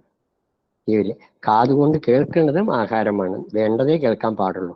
ശരീരത്തിന് ദോഷം ചെയ്യുന്ന, നമുക്ക് ദോഷം ചെയ്യുന്നത് കേൾക്കാൻ പാടില്ല. അതുപോലെ മണക്കുന്നതും നല്ലത് മണക്കാൻ പാടുള്ളൂ. മൂക്കുപൊടി കയറ്റാനുള്ളതല്ല മൂക്ക്, അത് നല്ല പൂക്കൾ മണക്കാനുള്ളത്, നല്ല വാസന മണക്കാനുള്ളത്. അതുപോലെ തന്നെ തൊക്കില് നല്ലത് സ്വീകരിക്കാൻ പാടുള്ളൂ. നമ്മുടെ പഞ്ചേന്ദ്രിയങ്ങളിലൂടെയും സാത്വികമായിട്ട് സ്വീകരിച്ചാലേ ദഹനം നടക്കുന്നു. അതുപോലെ നമ്മുടെ ആരോഗ്യത്തിനുള്ള എല്ലാ കാര്യങ്ങളും നടക്കുന്നു. അടുത്തത് സർവഭൂത ദയാപുഷ്പം. നമ്മൾ മൂന്നാമതായിട്ട് ദൈവത്തിൽ അർപ്പിക്കേണ്ടത്, ദൈവത്തിന്റെ പാതാരണ്യങ്ങൾ അർപ്പിച്ച് സർവഭൂത ദയാപുഷ്പം. അവിടെ ഇറച്ചി കഴിക്കുന്നതോട് എന്ത് ന്യായമാണുള്ളതെന്ന് പറയുന്നത്, സർവത്തിലും ഈശ്വര സർവഭൂതാക്കും, എല്ലാവരും ഇരിക്കുന്ന ഒരേ ഈശ്വരൻ. ആ ഈശ്വര ചൈതന്യമാണ് കോഴിയുടെ കഴുത്തിൽ കത്തിവെക്കേണ്ട യഥാർത്ഥമുള്ളത്. എല്ലാവരും ഒരിക്കലും, ഞാൻ വേറൊന്നും വിചാരിക്കില്ല, ഇവിടെ ഇറച്ചി കഴിക്കുന്നവർക്ക് ഇതിൽ പലരും കാണാം, നോൺ വെജിറ്റേറിയൻ നിർത്താതെ 40 വർഷം കൊണ്ട് ഞാൻ 1 ലക്ഷത്തിലേറെ രോഗികളെ നോക്കിയിട്ടുണ്ട്. ഒരു രോഗവും മാറുന്നു വന്നിട്ടില്ല. ഉള്ളി വെജിറ്റേറിയൻ ആയാലും രോഗം മാറും, ആരോഗ്യത്തിൽ തിരിച്ചു വരണം. നമ്മൾ ഈ സർവഭൂത ദയ എന്ന് പറയുന്നത് സർവത്തിലും എല്ലാറ്റിലും പറയുന്നത്. റക്കയ്യ എന്ന് പറയുന്ന ഒരു സന്യാസി രാജാവ് അദ്ദേഹത്തെ ആദരിക്കാൻ കൂട്ടിക്കൊണ്ടുവരാൻ പോയപ്പോ അതേ ഒരു കാളവണ്ടിന്റെ ചോട്ടിലിരിക്കണത്. അപ്പൊ വടന്മാരൊക്കെ പറഞ്ഞു അങ്ങേ രാജാവ് കൂട്ടിക്കൊണ്ടുവരാൻ പറഞ്ഞപ്പോ കുറച്ചു നേരം കഴിഞ്ഞിട്ട് വരാം, കാരണം ഈ കാളവണ്ടി ഒരു കുന്നിൻ മുകളിൽ കയറിക്കൊണ്ടിരിക്കുകയാണ്. അപ്പൊ ഇതിന് തള്ളിക്കൊടുക്കാം, കാളയ്ക്ക് ഭാരമൊന്നുമല്ല പറഞ്ഞിട്ട് റക്കയ്യ എന്ന് പറഞ്ഞിട്ട് ഈ സന്യാസി ചക്രം തിരിച്ചു കൊടുക്കുകയാണ്, കാളയെ സഹായിക്കുകയാണ്. അത് കഴിഞ്ഞിട്ട് ഞാൻ വരാം. സർവഭൂത ദയാ, സർവത്തിലും എല്ലാവരും ഇതാക്കി. അപ്പൊ ചൈതന്യ മഹാപ്രഭു രാമയ്യയുടെ കാശിയിൽ നിന്നുള്ള ആ തീർത്ഥം രാമേശ്വരത്ത് കൊണ്ടുവരുമ്പോ അപ്പം അദ്ദേഹം വന്ന് ഇവിടെ തമിഴ്നാട് രാമേശ്വരം എത്തുന്നതിന് മുമ്പ് ഒരു കഴുത മരിക്കാൻ കിടക്കണം, അതിന് വെള്ളത്തിന് വേണ്ടി ദാഹിക്കാൻ കിടക്കണം. അപ്പൊ അദ്ദേഹം വെള്ളം കൊടുക്കുമ്പോൾ മറ്റു സന്യാസിമാരെ വിളിച്ചു, ഇത്ര ദൂരം വന്നിട്ട് അങ്ങ് രാമേശ്വരത്തെത്തി അത് ശിവലിംഗത്തിൽ അഭിഷേകം ചെയ്യേണ്ടതല്ലേ തീർത്ഥം, അതിനിവിടെ കൊടുത്താലോ? വേറെ ഒന്നും ആലോചിച്ചില്ല. ചൈതന്യ മഹാപ്രഭു ഓം നമ ശിവായ പറഞ്ഞ് കഴുതിയുടെ വായിൽ വെച്ചു. ആ കഴുതിയിൽ കിടക്കുന്ന ശിവനാണ് പറയുന്നത്. സർവഭൂത ദയാപുഷ്പം. അടുത്തത് ക്ഷമയാണ്. ക്ഷമയാണ് ജീവിതത്തിൽ ഏറ്റവും വലിയ. ആ ക്ഷമയാണ് ഇന്നല്ലാഹു മഹസാബറി ഖുറാനിൽ പറയുന്നത്. ആ ക്ഷമയുള്ളവന് എനിക്ക് ഇഷ്ടമാണെന്നാണ് അള്ളാഹു പറയുന്നത്. കോപിക്കുന്നവന് വെറുക്കുന്നെന്നാണ് പറയുന്നത്. ഈ പറഞ്ഞ പോലെ 86 ഗുണങ്ങളിൽ ക്ഷമയെ ഞാൻ ഇഷ്ടപ്പെടുന്നു ഭഗവത്ഗീതയിൽ ഭഗവാൻ പറയുന്നു. ക്ഷമയുള്ളവൻ ഭാഗ്യവാൻ, അവന് സ്വർഗ്ഗലോകം തുറക്കപ്പെട്ടിരിക്കുമെന്ന് ബൈബിളിൽ യേശുദേവൻ പറയുന്നുണ്ട്. ക്ഷമ നമ്മുടെ ജീവിതത്തിൽ ഏറ്റവും വലിയ വേണ്ട ഒരു പുഷ്പമാണ്. അത് ജഗനത്തിനും ആരോഗ്യത്തിനും വേണ്ടതാണ്. അടുത്തെന്ത്? ശാന്തി. സത്യം ധർമ്മവും പാലിക്കുന്നവർക്ക് മനസ്സ് നിയന്ത്രണമാണ്. മനസ്സ് സ്ഥിരത വരുമ്പോഴാണ് ശാന്തി വരുന്നത്. ജീവിതത്തിൽ മനസ്സാക്ഷിക്കനുസരിച്ച് പ്രവർത്തിക്കുമ്പോഴാണ്, ധർമ്മം ഉണ്ടാകുമ്പോഴാണ് ശാന്തി ഉണ്ടാകുന്നത്. ശാന്തി ഉണ്ടെങ്കിൽ, മനസ്സമാധാനം ഉണ്ടെങ്കിൽ ജഗനം. അപ്പൊ ജഗനക്കേട് മാറാൻ വേണ്ടി മനസ്സ് ടെൻഷനോടുകൂടി ഭക്ഷണം കഴിക്കാൻ ഒരിക്കലും ഉണ്ടാവില്ല. മനസ്സമാധാനത്തോടുകൂടി ഭക്ഷണം കഴിച്ചാൽ ശാന്തി ഉണ്ടാവും. അടുത്തത് തപപുഷ്പം എന്ന് പറയുന്നത് ഒരു ലക്ഷ്യത്തിന് വേണ്ടി, ആരോഗ്യം എന്ന ലക്ഷ്യത്തിന് വേണ്ടി, ആരോഗ്യം, ഹെൽത്ത് ഇസ് വെൽത്ത്, ആ സമ്പത്തിന് വേണ്ടി നമ്മളൊരു തപസ്സാണ് അനുഷ്ഠിക്കുന്നത്. ആ ലക്ഷ്യം നേടാൻ വേണ്ടി ഒരു സാധനയാണിത്. ആ ലക്ഷ്യം നേടാൻ വേണ്ടി കഠിന പ്രയത്നം ചെയ്യുക. തപസ് എന്ന് പറഞ്ഞാൽ ഇവിടെ കാട്ടിൽ പോയി തപസ് ചെയ്യല്ല, ഒരു ലക്ഷ്യം നേടാൻ വേണ്ടി, ഒരു ഉദ്ദേശം നേടാൻ വേണ്ടി കഠിനമായി പ്രയത്നിക്കാനാണ്. ഇവിടെ ആരോഗ്യം, ആനന്ദം നേടാൻ വേണ്ടി നമ്മൾ ചെയ്യുന്ന സാധനയാണ്. അതിന്റെ ഭാഗമാണ് ഈ പറഞ്ഞതെല്ലാം. അപ്പൊ അതിനു വേണ്ടി നമ്മൾ പ്രയത്നിക്കുക. അതാണ് തപപുഷ്പം. അടുത്തത് ധ്യാനം, മെഡിറ്റേഷൻ, ഈശ്വരധ്യാനം. ഈശ്വരനെ കുറിച്ച് നിങ്ങൾക്കൊക്കെ ജയൽ സാർ പറഞ്ഞിട്ടുണ്ടാവും. ആ ധ്യാനം ജഗനം നന്നാകാനും ആരോഗ്യത്തിനും ഏറ്റവും നല്ല പുഷ്പമാണ് ധ്യാന പുഷ്പം. അടുത്ത സത്യപുഷ്പം. സത്യം എന്നുള്ളത് ഈശ്വരനാണ്, ആത്മാവാണ്, മനസാക്ഷിയാണ്, അതാണ് സത്യത്തിന്റെ ഇത്. അപ്പൊ സത്യത്തെ അനുസരിക്കുക, സത്യത്തെ ഫോളോ ചെയ്യുക. ഫോളോ ദ മാസ്റ്റർ എന്ന് പറയും. എന്ന് വെച്ചാൽ മനസാക്ഷി അനുസരിക്കാന്ന്. Face the devil. ഇത് അനുസരിക്കുമ്പോൾ നമുക്ക് ഒരുപാട് തടസ്സങ്ങൾ വരും. ഞാൻ ഇത്രയൊക്കെ പറഞ്ഞാൽ ഇത് എളുപ്പമുള്ള കാര്യമല്ല, ആർക്കും എളുപ്പമുള്ള കാര്യമല്ല. തടസ്സങ്ങളും നാക്കിനെ നിയന്ത്രിക്കുന്ന ശീലങ്ങളും മറ്റുള്ള പ്രേരണയും ഒക്കെ തടസ്സം. Face the devil. അത് നമ്മൾ നേരിടും. Fight up to end. Last വരും പോരാടണം ആരോഗ്യം നേടാൻ വേണ്ടി. Finish the game. അവസാനം ആരോഗ്യമുള്ള, ആനന്ദമുള്ള ആ ലക്ഷ്യത്തിലേക്ക് നമുക്ക് എത്തണം. ഇനി ദഹനം നടക്കണമെങ്കിൽ നമ്മൾ ശ്രദ്ധിക്കേണ്ട കുറെ കാര്യങ്ങളൊക്കെ പറഞ്ഞിട്ട് നിർത്താം. ഒന്ന്, വിശക്കുമ്പോൾ മാത്രം ആഹാരം കഴിക്കുക. ആർക്കും ദഹനം വരണമെങ്കിൽ ഈ പറഞ്ഞ പ്രകൃതി നിയമങ്ങളെ, പ്രപഞ്ചനാഥന്റെ നിയമങ്ങളെ, ഈശ്വരന്റെ നിയമങ്ങളെ നമ്മൾ എല്ലാവരും അനുസരിച്ച് പറ്റും. ഒന്നാമത്തെ കാര്യം, വിശക്കുമ്പോൾ മാത്രം ആഹാരം കഴിക്കാം. 2, ക്ഷീണമുള്ളപ്പോൾ ആഹാരം കഴിക്കൽ. ഡോക്ടർ ഡെവി എന്ന് പറയുന്ന അമേരിക്കൻ ഡോക്ടർ, അലോപ്പതി ഡോക്ടറാണ്. അദ്ദേഹം പറയുന്നത്, a tired man don't go to dining hall but go to bedroom. ഒരു ക്ഷീണിച്ച ആള് അടുക്കളയ്ക്കല്ല പോകേണ്ടത്, ബെഡ്റൂമിലേക്കാണ് പോകേണ്ടത് എന്നാണ് doctor Dewey fasting and cure എന്നുള്ള ബുക്കിൽ അദ്ദേഹം പറയുന്നത്. ക്ഷീണിക്കുമ്പോൾ ഭക്ഷണം കഴിക്കരുത്, ദഹിക്കില്ല. അതുപോലെ പനിയുള്ളപ്പോൾ, ഛർദിയുള്ളപ്പോൾ, ഇങ്ങനെയുള്ള ഭക്ഷണം, തീവ്ര രോഗമുള്ളപ്പോൾ, ഭയങ്കര തലവേദനയുള്ളപ്പോൾ ഭക്ഷണം കഴിച്ച് ദഹനരസങ്ങളൊന്നും ഉണ്ടല്ല, കംപ്ലീറ്റ് ജീർണിക്കും. ഒരിക്കലും ഭക്ഷണം ജയിക്കില്ല. അസുഖങ്ങൾ, പനിയുള്ളപ്പോൾ ഭക്ഷണം കഴിക്കുന്നതാണ് ടൈഫോയിഡ് വരാൻ കാരണം, പനി മൂർച്ഛിക്കാൻ കാരണം. പനിയുള്ളപ്പോൾ സത്യത്തിൽ പച്ചവെള്ളം മാത്രമാണ് കഴിക്കേണ്ടത്. പനിയുള്ളപ്പോൾ ആഹാരം കഴിക്കലും മരുന്ന് കഴിക്കലാണ് പനി അപകടം ഉണ്ടാക്കുന്നത്. അതുപോലെ ടെൻഷൻ ഉള്ളപ്പോൾ, ഭയങ്കര ടെൻഷൻ ഉള്ളപ്പോൾ ഭക്ഷണം കഴിക്കരുത്. ഈ ആഹാരം കഴിച്ചിട്ട് ഒരു അരമണിക്കൂറെങ്കിലും റെസ്റ്റ് എടുക്കാൻ സമയമില്ലെങ്കിൽ, അല്ലെങ്കിൽ ആഹാരം കഴിച്ച ഉടനെ അധ്വാനിച്ചു കഴിഞ്ഞാൽ ആ ഭക്ഷണം ദഹിക്കില്ല. പിന്നെ ഭക്ഷണം ചവച്ചരച്ചിട്ട് കഴിക്കണം. ഞാനിപ്പോ ഈ തടിയുള്ളവർ വന്നു കഴിഞ്ഞാൽ 4 കാര്യങ്ങളാണ് തടി കുറയ്ക്കാൻ വേണ്ടി പറയാം. അതിൽ ഒന്നാമത്തെ കാര്യം, ഭക്ഷണം വിശപ്പുള്ള കഴിക്കാൻ പറയും. ഏത് തടിയുള്ള ആൾക്കും 105, 108 കിലോ, 110 കിലോ ആൾക്കാരൊക്കെ വന്നിട്ടുണ്ട്. ഞാൻ അവരോട് പറയുന്ന 4 മന്ത്രങ്ങളാണ്. ഒന്നാമത്തെ മന്ത്രം, വിശക്കുമ്പോൾ ആഹാരം കഴിക്കും. 2, ഒരു പ്രാർത്ഥനയോടുകൂടി മനസമാധാനത്തോടുകൂടി ഭക്ഷണത്തെ ആസ്വദിച്ചുകൊണ്ട് കഴിക്കാൻ തുടങ്ങാം. പ്രാർത്ഥിച്ചിട്ട് കഴിക്കും, മനസമാധാനം കഴിക്കും. മൂന്നാമത്തെ കാര്യം, നമ്മൾ ഈ കഴിക്കാൻ പോണ ഭക്ഷണം എന്ന് പറയുന്നത് ആസിഡിക്ക് ഫുഡാകരുത്, അതായത് തടി കൂട്ടണ ഫുഡാകരുത്. നാലാമത്തെ കാര്യം എന്ന് വെച്ചാൽ അത് ചവച്ചരക്കണം, വെള്ളം പോലാക്കണം. ഈ 4 കാര്യങ്ങൾ, ഇത് ഫ്ലക്ചർ എന്ന് പറയുന്ന അമേരിക്കക്കാരൻ 110 കിലോ ഉണ്ടായിരുന്നു, 75 കിലോ ആയി. ഇങ്ങനൊരു ഉപദേശം കിട്ടിയിട്ട് അദ്ദേഹം ഫ്ലക്ചറിസം എന്ന് പറയുന്ന ആശയം ലോകം മുഴുവൻ പ്രചരിപ്പിച്ചിട്ടുണ്ട്. തടി കുറയാനുള്ള ഒരു മന്ത്രങ്ങളാണ് ഈ 4 മന്ത്രങ്ങൾ. അപ്പോൾ ഭക്ഷണം ആസ്വദിച്ച് കഴിക്കണം. TV നോക്കിയും മൊബൈൽ ഫോൺ നോക്കിയിട്ടൊന്നും ഭക്ഷണം കഴിക്കരുത്. അവിടെ ബ്രഹ്മാർത്ഥം ചൊല്ലി അല്ലെങ്കിൽ ഭോജന മന്ത്രം ചൊല്ലി ഭക്ഷണം ചവച്ചരക്ക് അതിൽ മാത്രം ശ്രദ്ധിച്ചുകൊണ്ട് ഭക്ഷണം കഴിക്കണം. നമ്മുടെ ഫുഡ് കോമ്പിനേഷൻ കറക്റ്റ് ആക്കണം. ഭക്ഷണം കഴിക്കുമ്പോൾ നല്ല ചേരുവ നോക്കിയിട്ട് നമ്മൾ ഭക്ഷണം കഴിക്കാൻ ശ്രമിക്കണം. അതായത് ഇലക്കറികൾ എന്തിൻ്റെ കൂടെയും ചേർത്താം. പച്ചക്കറികൾ പ്രോട്ടീൻ്റെ കൂടെയോ കൊഴുപ്പിൻ്റെ കൂടെയോ എന്ത് ഭക്ഷണത്തിൻ്റെ കൂടെയും പച്ചക്കറി വയ്ക്കാം. തേങ്ങയും എല്ലാറ്റിൻ്റെ കൂടെ ചേർത്താം. പക്ഷെ പാല് സത്യത്തിൽ മോര് മാത്രമാണ് നല്ലത്. പാല് ഒന്നും നല്ലതല്ല, ഒരുപാട് കഫം ഉണ്ടാക്കും. പക്ഷെ പാല് കഴിക്കുമ്പോൾ തനിച്ച് മാത്രമേ കഴിക്കുള്ളൂ. അത് കുട്ടികൾക്ക് കൊടുത്താൽ മതി. അത് സത്യത്തിൽ പച്ചപ്പാല കഴിക്കേണ്ടത്. ചൂടാക്കി കഴിഞ്ഞാൽ അത് കണ്ടമാനം കഫം ഉണ്ടാക്കും. അതുപോലെ ഈ ചോറിൻ്റെ ചോറിൻ്റെ 2 അന്നജം വേണ്ട പറയാം. ചോറും ചപ്പാത്തിയും കൂടി ചേർത്ത് കഴിക്കേണ്ടത് ദഹനക്കേടുണ്ടാക്കും. കോറ കൊണ്ടുള്ള പുട്ടും ചപ്പാത്തിയും ചോറും ഇങ്ങനെ എല്ലാം കൂടി ഒരു സമയത്ത് ഒരു അന്നജാഹാരമേ പറ്റുള്ളൂ. അതുപോലെ മധുരപലഹാരങ്ങൾ, പലതരം മധുരപലഹാരങ്ങൾ ചേർത്ത് കഴിച്ചാലും ദഹനക്കേടുണ്ടാക്കും. അതുപോലെ 2 പ്രോട്ടീൻ, ഇറച്ചിയും മീനും എന്ന് പറയുന്നത് നമ്മൾ കഴിക്കുന്ന ആഹാരമാണ്, അത് ദഹനക്കേടുണ്ടാക്കും. അതുപോലെ പഴം കഴിക്കുമ്പോൾ പഴം തനിച്ച് കഴിക്കണം. പഴത്തിൻ്റെ കൂടെ കഴിക്കാൻ പറ്റുന്നത് അണ്ടിപ്പരിപ്പും തേങ്ങയും ബദാമും ഒക്കെ മാത്രമാണ്. പിന്നെ ഭക്ഷണത്തിനിടയ്ക്ക് വെള്ളം കുടിക്കരുത്. 1 മണിക്കൂർ കഴിഞ്ഞിട്ടും 1 മണിക്കൂർ മുമ്പേ കഴിക്കാൻ പാടുള്ളൂ. ഉപ്പ്, ഭക്ഷണത്തിന് കൂടെ ഉപ്പ് അവസാനമേ ചേർക്കാൻ പാടുള്ളൂ പാചകത്തിൽ. ഞങ്ങൾ പറയുന്നത് മെസ്സേജ് അടുക്കള ആശുപത്രിയാണ്, വീട്ടമ്മ ഡോക്ടറാണ്, ഭക്ഷണം മരുന്നാണ്. ഈ മെസ്സേജ് വീട്ടമ്മയുടെ മനസ്സിൽ, സ്ത്രീയുടെ മനസ്സിൽ കയറിയാൽ മാത്രമേ കുടുംബത്തിൽ ആരോഗ്യം ഉണ്ടാവുള്ളൂ.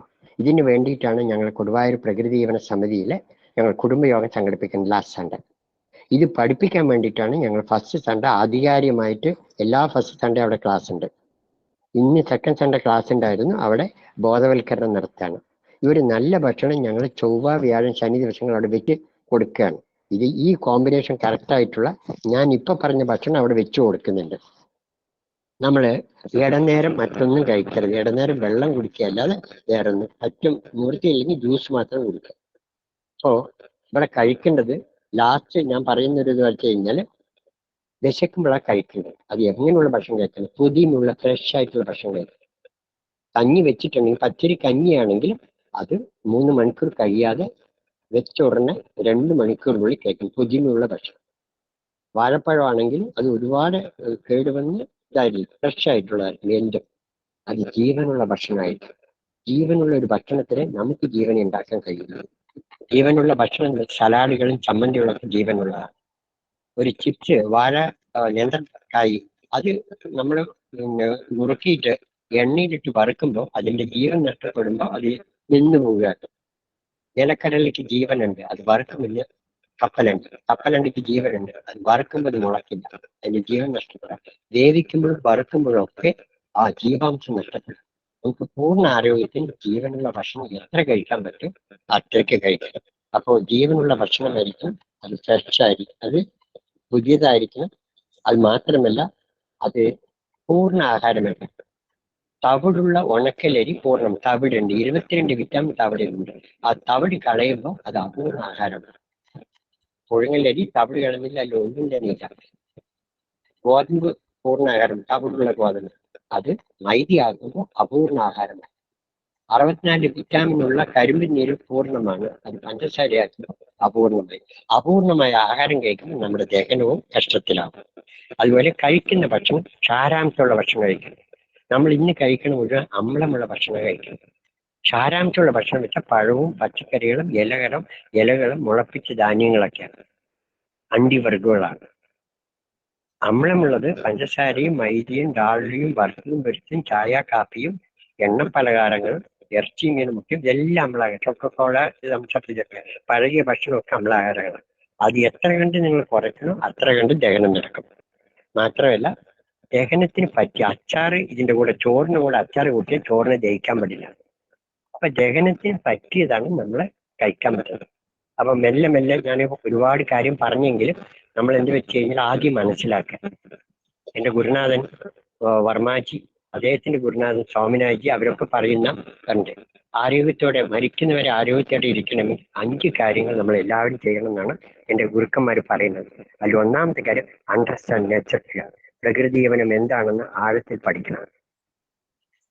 പിന്നെ ഐഡന്റിഫൈ യുവേഴ്സെൽഫ്. രണ്ടാമത്തെ കാര്യം നമ്മളുടെ അവസ്ഥ എന്താണെന്ന് കണ്ടുപിടിക്കണം. അതിന് ഒത്തിരി അനുഭവമുള്ള ഞങ്ങളെപ്പോലുള്ള ആൾക്കാരിൽ വന്നു കഴിഞ്ഞാൽ നിങ്ങളുടെ അവസ്ഥ, നിങ്ങൾക്ക് എന്താ പ്രശ്നം എന്നത് കണ്ടുപിടിക്കാൻ പറ്റും. Identify yourself. മൂന്നാമത്തത് അപ്ലൈ നേച്ചർ ക്യൂർ. പ്രകൃതി ജീവനം ഞാൻ പറഞ്ഞ കാര്യം കുറച്ച് ഫോളോ ചെയ്യാൻ തുടങ്ങുന്നു, അനുഷ്ഠിക്കാൻ തുടങ്ങണം. കേട്ടിട്ട് മാത്രം കാര്യമില്ല, പ്രയോഗിക്കാൻ തുടങ്ങണം. നാലാമത്തെ കാര്യങ്ങൾ എക്സ്പീരിയൻസ്, ആ സുഖം അനുഭവിക്കുക. ഞങ്ങളുടെ ആഹാരം കഴിച്ച ഒരു സിറാജ് പറഞ്ഞിട്ടുള്ള ഇവിടെ പുതിനാറ്റിലുള്ളൊരു ആള്, എന്റെ ശിഷ്യനാണ്. കൈ പൊന്തിക്കാൻ ഭയങ്കര വേദനയും വിഷമവും ഉള്ള ആളെ 2 ദിവസം ഈ ആഹാരം കഴിച്ചപ്പോൾ വേദനയില്ലാതെ കൈ പൊന്തിക്കാൻ തുടങ്ങി. ഇപ്പൊ എന്റെ ഇപ്പോഴത്തെ ഒരാഴ്ച മുമ്പുള്ള അനുഭവം. അപ്പൊ സാത്വികാരത്തിന് അത്ര പങ്കുണ്ട്. അപ്പൊ അതില് എക്സ്പീരിയൻസ് യുവേഴ്സൽ. നിങ്ങളുടെ വിവരം 20 വർഷം ഷുഗർ വന്നിട്ടുള്ള ഒരു ചന്ദ്രൻ പറഞ്ഞിട്ടുള്ള ഇവിടെ ഒരു ഓട്ടോ ഡ്രൈവറാണ്. 20 വർഷം ബിപിക്കും ഷുഗറിന് മരുന്ന് കഴിച്ചാളാണ്. ഒരു 3 മാസം മുമ്പ് എന്നെ വന്ന് കണ്ടത്. ഈ പറഞ്ഞ പോലെ ഭക്ഷണ രീതി കൊടുത്തപ്പോൾ അദ്ദേഹം മരുന്നൊക്കെ ഒഴിവാക്കി. ഇങ്ങനെ ഈ 40 വർഷം കൊണ്ട് എന്തെല്ലാം രോഗങ്ങൾ മാറി ആൾക്കാർ, അവരെയൊക്കെ ഈ ദഹനം കറക്റ്റാക്കിയപ്പോഴാണ് അവർ പൂർണ്ണ ആരോഗ്യത്തിലേക്ക് വന്നത്. അപ്പൊ എന്ത് വെച്ച് കഴിഞ്ഞാൽ എക്സ്പീരിയൻസ്, ഈ അനുഭവിക്കാൻ. ലാസ്റ്റ് എന്താ വെച്ചാൽ സ്പ്രെഡ് ദ മെസ്സേജ്. അവിടെ അടുത്ത ആൾക്ക് പറഞ്ഞു കൊടുക്കുക. എന്റെ ഗുരുവിന് വേണ്ടി ചെയ്യുന്ന ഒരു മെസ്സേജാണിത്. എന്റെ അസുഖമൊക്കെ മാറ്റി ഈ തലവേദന വന്ന് മൈഗ്രെയിനായി അവസാനം എന്റെ അച്ഛൻ മരിച്ച പോലെ ബ്രെയിൻ ട്യൂമറിലേക്ക് പോയിക്കൊണ്ടിരിക്കുന്ന ഞാൻ എല്ലാവരും കൈവിട്ടിട്ടാണ് എന്റെ ഗുരുനാഥൻ CRR വർമ്മയെ അദ്ദേഹത്തെ കാണുന്നത്. അദ്ദേഹം 4 മാസം കൊണ്ട് എന്റെ അസുഖമൊക്കെ മാറ്റി, 9 അസുഖങ്ങൾ മാറ്റി. അപ്പൊ ഞാൻ അദ്ദേഹത്തിന് തിരിച്ചു ചോദിച്ചു, അങ്ങേക്ക് ഞാൻ എന്താ തരേണ്ടി ചോദിച്ചു. അദ്ദേഹം എന്നോട് ആവശ്യപ്പെട്ടത് സ്പ്രെഡ് ദ മെസ്സേജ്. ഇത് അവസാന നിമിഷം വരും പറഞ്ഞു കൊടുക്കുക. ഞാൻ നിങ്ങളെ വിളിക്കുമ്പോഴും ഞാൻ വേറെ ഒന്നിനും വേണ്ടിയില്ല, എന്റെ ഗുരുനാഥന് ഗുരുദക്ഷിണയായിട്ടാണ് ഇവിടേക്ക് വന്നത്. അപ്പോൾ എല്ലാവർക്കും ആ പ്രകൃതി ജീവനം എന്നൊക്കെ ഭഗവത് മെസ്സേജാണ്. പ്രകൃതി ജീവനം ആരെങ്കിലും ഉണ്ടാക്കിയല്ല, പ്രപഞ്ചനാഥന്റെ നിയമം അനുസരിക്കാനാണ് ഈ പറഞ്ഞത്. ഞാനോ ഗുരുനാഥനോ ദയാൽ സാർ ഉണ്ടാക്കിയതല്ല. ഈ കാര്യങ്ങളൊക്കെ പറഞ്ഞത് മുഴുവൻ ഭഗവത്ഗീതയാണ്, പറഞ്ഞ മുഴുവൻ ബൈബിളാണ്, പറഞ്ഞ മുഴുവൻ ഖുറാനാണ്. അപ്പൊ ഇതാർക്കും മാറ്റാൻ കഴിയില്ല. നമ്മൾ അത് മെല്ലെ മെല്ലെ അനുസരിച്ച് പൂർണ്ണ ആരോഗ്യത്തിലേക്ക് ആനന്ദത്തിലേക്ക് വരാൻ ദൈവം തമ്പുരാൻ നമ്മളെല്ലാവരും അനുഗ്രഹിക്കട്ടെ. എല്ലാവർക്കും 1000 ആനന്ദം ഉണ്ടാകട്ടെ. ഒരു എല്ലാവരും പൂർണ്ണമായിട്ട് സമസ്ത ലോക സുഖിനോ ഭവന്തു, സമസ്ത ലോക സുഖിനോ ഭവന്തു, സമസ്ത ലോക സുഖിനോ ഭവന്തു. എല്ലാവർക്കും നല്ലത് വരട്ടെ. ഈ ഒരു അവസരം തന്നതിന് ദയാൽ സാർക്ക് നിങ്ങൾക്ക് എല്ലാവർക്കും ഒരിക്കൽ കൂടി നന്ദി പറഞ്ഞുകൊണ്ട് നിർത്തട്ടെ. ജയിക്കണോട് ചോദിച്ചു.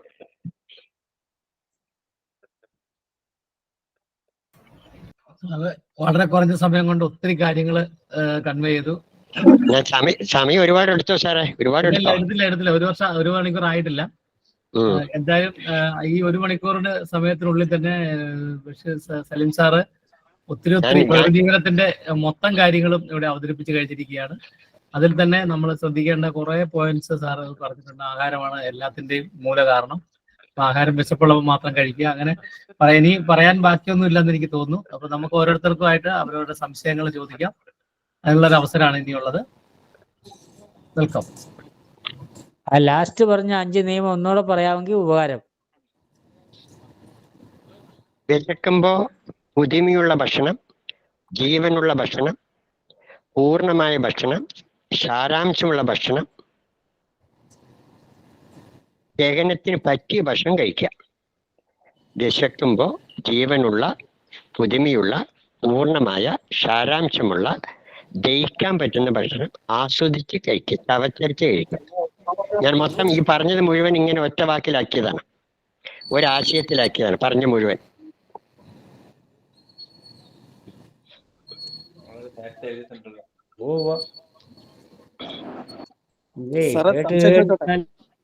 പറഞ്ഞോളൂ. നമസ്കാരം സാർ. പറഞ്ഞോളൂ. ഒരു 30-35 വർഷമായിട്ട് മൈഗ്രെയിൻ്റെ അസുഖമുണ്ട്. ഇന്നലെയും കൂടി ഒരു 2 ദിവസം കിടന്ന് എണീച്ചേ ഉള്ളൂ. അതായത് നല്ല ബുദ്ധിമുട്ടാണ് മൈഗ്രെയിൻ കൊണ്ട്. അപ്പൊ എന്താണ് സാർ അതിനൊരു പരിഹാരം? ഞാൻ ഒരുപാട് ഡോക്ടറിനെ കണ്ടു, ഹോമിയോ നോക്കി, ഇംഗ്ലീഷ് നോക്കി, ആയുർവേദം നോക്കി, ഒന്നും ഒരു രക്ഷയുമില്ല. 30-35 വർഷമായിട്ട് ഇങ്ങനെ ഒരു വൈകുന്നേരം വന്നു കഴിഞ്ഞാൽ പിറ്റേന്ന് വൈകുന്നേരം അല്ല അതിന്റെ പിറ്റേന്ന് വൈകുന്നേരം അത് മാറത്തുള്ളൂ. ഇല്ലേ, താങ്കളുടെ പേരെന്താ? എൻ്റെ ഒരു അസ്കർ. അസ്കർ എവിടെ, സ്ഥലം എവിടെയാ? ഞാൻ ഇപ്പോൾ ഉള്ളത് ദുബൈയിലാണ്. ദുബൈയിലാണോ?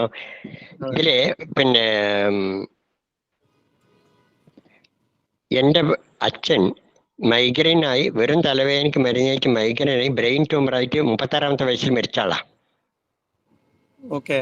എനിക്ക് മൈഗ്രെയിനായി ഞാൻ ബ്രെയിൻ ട്യൂമറിലേക്ക് പോവുകയാണ്. അപ്പോഴാണ് വർമാജി, എല്ലാവരും കൈവിട്ടു. അപ്പോഴാണ് വർമാജിയെ കാണുന്നത്. അദ്ദേഹം പറഞ്ഞ പോലെ ഇരുന്നപ്പോൾ ഒരു 5-6 മാസം കൊണ്ട് മൈഗ്രെയിൻ അല്ല, ശ്വാസമുട്ടുണ്ടായിരുന്നു, സോറിയാസ് ഉണ്ടായിരുന്നു, എല്ലാം മാറി. പിന്നെ 40 വർഷമായിട്ട് ഞാൻ ഗുളിക മരുന്നൊന്നും കഴിച്ചിട്ടില്ല. പ്രകൃതി ജീവനമാണ് എല്ലാറ്റിനും പരിഹാരം. ഇതൊരു മരുന്ന് പറഞ്ഞറിലല്ല, ഇതൊരു ജീവിതമാണ്. ആ ജീവിതത്തിനെന്ന് വെച്ചാൽ അത് നേരിട്ട് എന്നെ വന്ന് കാണണം. അത് ഈ ദുബായിലുള്ള ആൾക്കാർ അത് ഫോണിലൂടെ ഓൺലൈൻ ബുക്ക് ചെയ്തിട്ട് വരണം. കാരണം ഒരുപാട് പേര് ബുക്ക് ചെയ്ത് ചോദിച്ചിട്ട് വരും. അപ്പം നാളെ മറ്റോ മദ്രാസിൽ നിന്നൊക്കെ ആൾക്കാർ വരികയാണ്, പല ഭാഗത്തുനിന്നും. നേരിട്ട് വരാൻ പറ്റാത്ത ആൾക്കാർ ഫോണിലൂടെ ബുക്ക് ചെയ്യും. ആ ബുക്ക് ചെയ്യേണ്ടത് ഇവിടെ നിങ്ങൾ യൂട്യൂബിൽ ശിവജ്യോതി ഭവൻ പാലക്കാട്, ബ്രഹ്മകുമാരീസിന്റെ ശിവജ്യോതി ഭവൻ പാലക്കാടില് ഇതേ വിഷയം ഞാൻ സംസാരിച്ചിട്ടുണ്ട് യൂട്യൂബിൽ. സലീം മാസ്റ്റർ പറഞ്ഞ് അടിച്ചു കഴിഞ്ഞാൽ എൻ്റെ നമ്പറും കിട്ടും, അസീന പറഞ്ഞ കുട്ടിയുടെ നമ്പറും കിട്ടും. ആ നമ്പറിൽ വിളിച്ചിട്ട് ബുക്ക് ചെയ്താൽ മതി. എപ്പോഴാ വരേണ്ട വെച്ചല്ല ആ കുട്ടിയോട് പറഞ്ഞിട്ട്. ഓൺലൈൻ എപ്പോഴാണ് ബുക്ക്? ശിവജ്യോതി ഭവൻ പാലക്കാട്, ശിവജ്യോതി ഭവൻ പാലക്കാട്, അതില് സലീം മാസ്റ്റർ എന്ന് അടിച്ചു കൊടുത്താൽ മതി. അവിടെ ഞാൻ 2 ടോപ്പിക് ഇതേ തന്നെ അവിടെ യൂട്യൂബിൽ കിടക്കുന്നുണ്ട് ക്ലാസ്. അതിൽ എൻ്റെ ഫോൺ നമ്പർ ഉണ്ട്, എൻ്റെ ഉണ്ട്, അസീന പറഞ്ഞ കുട്ടികളുണ്ട്. ആ കുട്ടിയോട് പറഞ്ഞിട്ട് ആ സമയം ബുക്ക് ചെയ്യണം. ഒരുപാട് പേര്, പ്രത്യേകിച്ച് ഗൾഫിലുള്ള ആൾക്കാരെന്ന് വെച്ചാൽ ടൈം ബുക്ക് ചെയ്യണം. ഈ കേരളത്തിലുള്ളവരാണെങ്കിൽ കാണാൻ വരും. കോഴിക്കോട്, ഇന്നലെയൊക്കെ കോഴിക്കോട് നിന്ന് ആൾ വന്നിട്ടുണ്ട് കാണാൻ വേണ്ടിയിട്ട്. അവിടെ ഒരു പറഞ്ഞു. ഞാനും വടകരയിലാണ്. അതന്നെ. അവിടെ നിങ്ങൾക്ക് വരാൻ പറ്റിയെങ്കിൽ വരുന്നതാണ് ഏറ്റവും നല്ലത്. ഞാൻ പറഞ്ഞു എഴുതി തരലാണ്.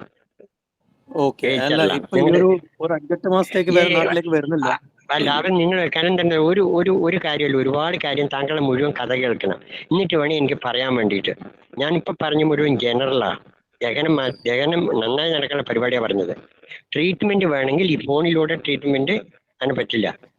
നിങ്ങൾക്ക് എന്നെ ബുക്ക് ചെയ്തിട്ട് എന്റെ ഫോൺ നമ്പർ അവിടെ, എന്റെ ഫോൺ നമ്പർ ഇട്ടുണ്ടാവും വിചാരിക്കും, ഗ്രൂപ്പിൽ ഇട്ടുണ്ടോ? പറയട്ടെ. 9446495058. ഞാനൊന്ന് പറയാം. ഒന്നുകൂടി ഞാൻ പറയാം. 9446495058. ഇതിൽ കോണ്ടാക്ട് ചെയ്തോളൂ. അല്ല, ആ മറ്റേ നമ്പർ കൂടി ഒന്ന് കുറിച്ച് വെച്ചോളൂ. ആ കുട്ടിയെ ബന്ധപ്പെടേണ്ടത് 7034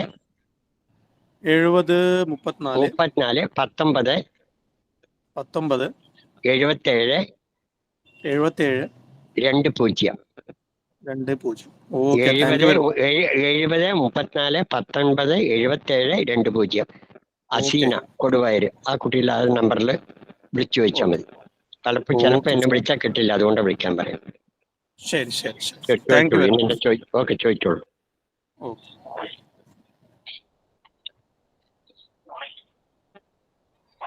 സാറേ നമസ്കാരം. പറഞ്ഞോളൂ. മീരയാണോ? മീര. ഉം. ഞാൻ മീ- സ്ഥിരം ട്രെയിൻ യാത്ര ചെയ്യുന്ന ആളാണ്. അപ്പൊ ട്രെയിൻ യാത്ര ചെയ്യുമ്പോൾ നമ്മൾ ബാത്റൂമിൽ ആവശ്യത്തിന് പോകുന്നുണ്ട്, വെള്ളം ധാരാളം കുടിക്കുന്നുണ്ട്. പക്ഷെ ഉം. എന്നാലും തലവേദന മാറുന്നില്ല. അതെന്തുകൊണ്ടാണ് സാറേ? തലവേദന വെച്ചാൽ തലവേദനയ്ക്കുള്ള കാരണമുണ്ട്. ചായ കുടിക്കുന്നുണ്ടാവും, ഓവർ ടെൻഷൻ ഉണ്ടാവും, ഈ ഭക്ഷണം കഴിക്കാൻ ധൃതി വെച്ച് കഴിക്കുന്നുണ്ടാവും, അവിടെ ശരിക്കും ദഹനം നടക്കില്ല, മലബന്ധം ഉണ്ടാവും. തലവേദനയ്ക്ക് ഒരു കാരണം മലബന്ധമാണ്, ശോധനമാണ്. അപ്പൊ ഞാൻ വെച്ചാൽ നിങ്ങളുടെ പേഴ്സണൽ ആയിട്ട് കാര്യങ്ങൾ ഇങ്ങനെ ചോദിക്കല്ലോ നല്ലത്. നിങ്ങളെ ട്രീറ്റ്മെന്റ് വേണമെങ്കിൽ ഇവിടെ ട്രീറ്റ്മെന്റ് ചോദിക്കാൻ വേണ്ടി മറ്റുള്ളവരൊക്കെ മുണ്ടാണ്ടിരിക്കേണ്ടി വരും. ഞാൻ പറയാൻ തുടങ്ങി കഴിഞ്ഞാൽ ഒരു ക്ലാസ് എടുക്കുന്ന സമയത്ത് എന്നോട് ട്രീറ്റ്മെന്റ് പറഞ്ഞിട്ട് കാര്യമില്ല. ട്രീറ്റ്മെന്റ് വരുമ്പോൾ എന്റെ മനസ്സിൽ നിങ്ങളുടെ മുമ്പിൽ മാത്രമായിരിക്കണം, വേറെ ഒന്നും പാടില്ല. Okay sir. അങ്ങനെയാണ് ഞാൻ ചെയ്യുക. നിങ്ങളുടെ എല്ലാ പ്രശ്നവും, ഞാൻ മൈഗ്രെയിൻ വന്ന് മാറിയ ആളാണ് പറഞ്ഞല്ലോ, പിന്നീട് എനിക്ക് തലവേദന ഉണ്ടായിട്ടില്ല. ഞാൻ ഈ ആയിരക്കണക്കിന് ലക്ഷക്കണക്കിന് ആൾക്കാർക്ക് ഈ 30-40 വർഷം കൊണ്ട് പറഞ്ഞു കൊടുത്തു കഴിഞ്ഞു. മാറുന്നുള്ളത് ഉറപ്പാ. നിങ്ങൾ എന്റെ മുമ്പിൽ ഇരിക്കും, ഞാൻ പറയുന്ന പോലെ ചെയ്യുകയും വേണം. ഓക്കെ സാർ, സാറിനെ കോണ്ടാക്ട് ചെയ്യാം. ഓക്കെ, പറഞ്ഞോളൂ. അടുത്തത് ഈ പറഞ്ഞ കാര്യത്തിലോ ഈ ആരോഗ്യമായി ബന്ധപ്പെട്ട എന്ത് കാര്യം ചോദിച്ചാലും നിങ്ങൾക്ക് ചോദിക്കാം. നമസ്കാരം സാർ. പറഞ്ഞോളൂ. ഷിമിയാണോ? അതെ സാറേ. ഷിമി എവിടെയാ? ഞാൻ കൊല്ലം ജില്ലയിലെ. കൊല്ലം. പറഞ്ഞോളൂ. സാറേ, സംശയം ഉള്ളിയുടെ കാര്യം സാർ പറഞ്ഞില്ലായിരുന്നോ? അത് ഒന്നുകൂടെ വ്യക്തമാക്കിയാലേ കൊള്ളായിരുന്നു. ഈ ഉള്ളി എന്ന് പറയുന്ന സാത്വിക ആഹാരമല്ല.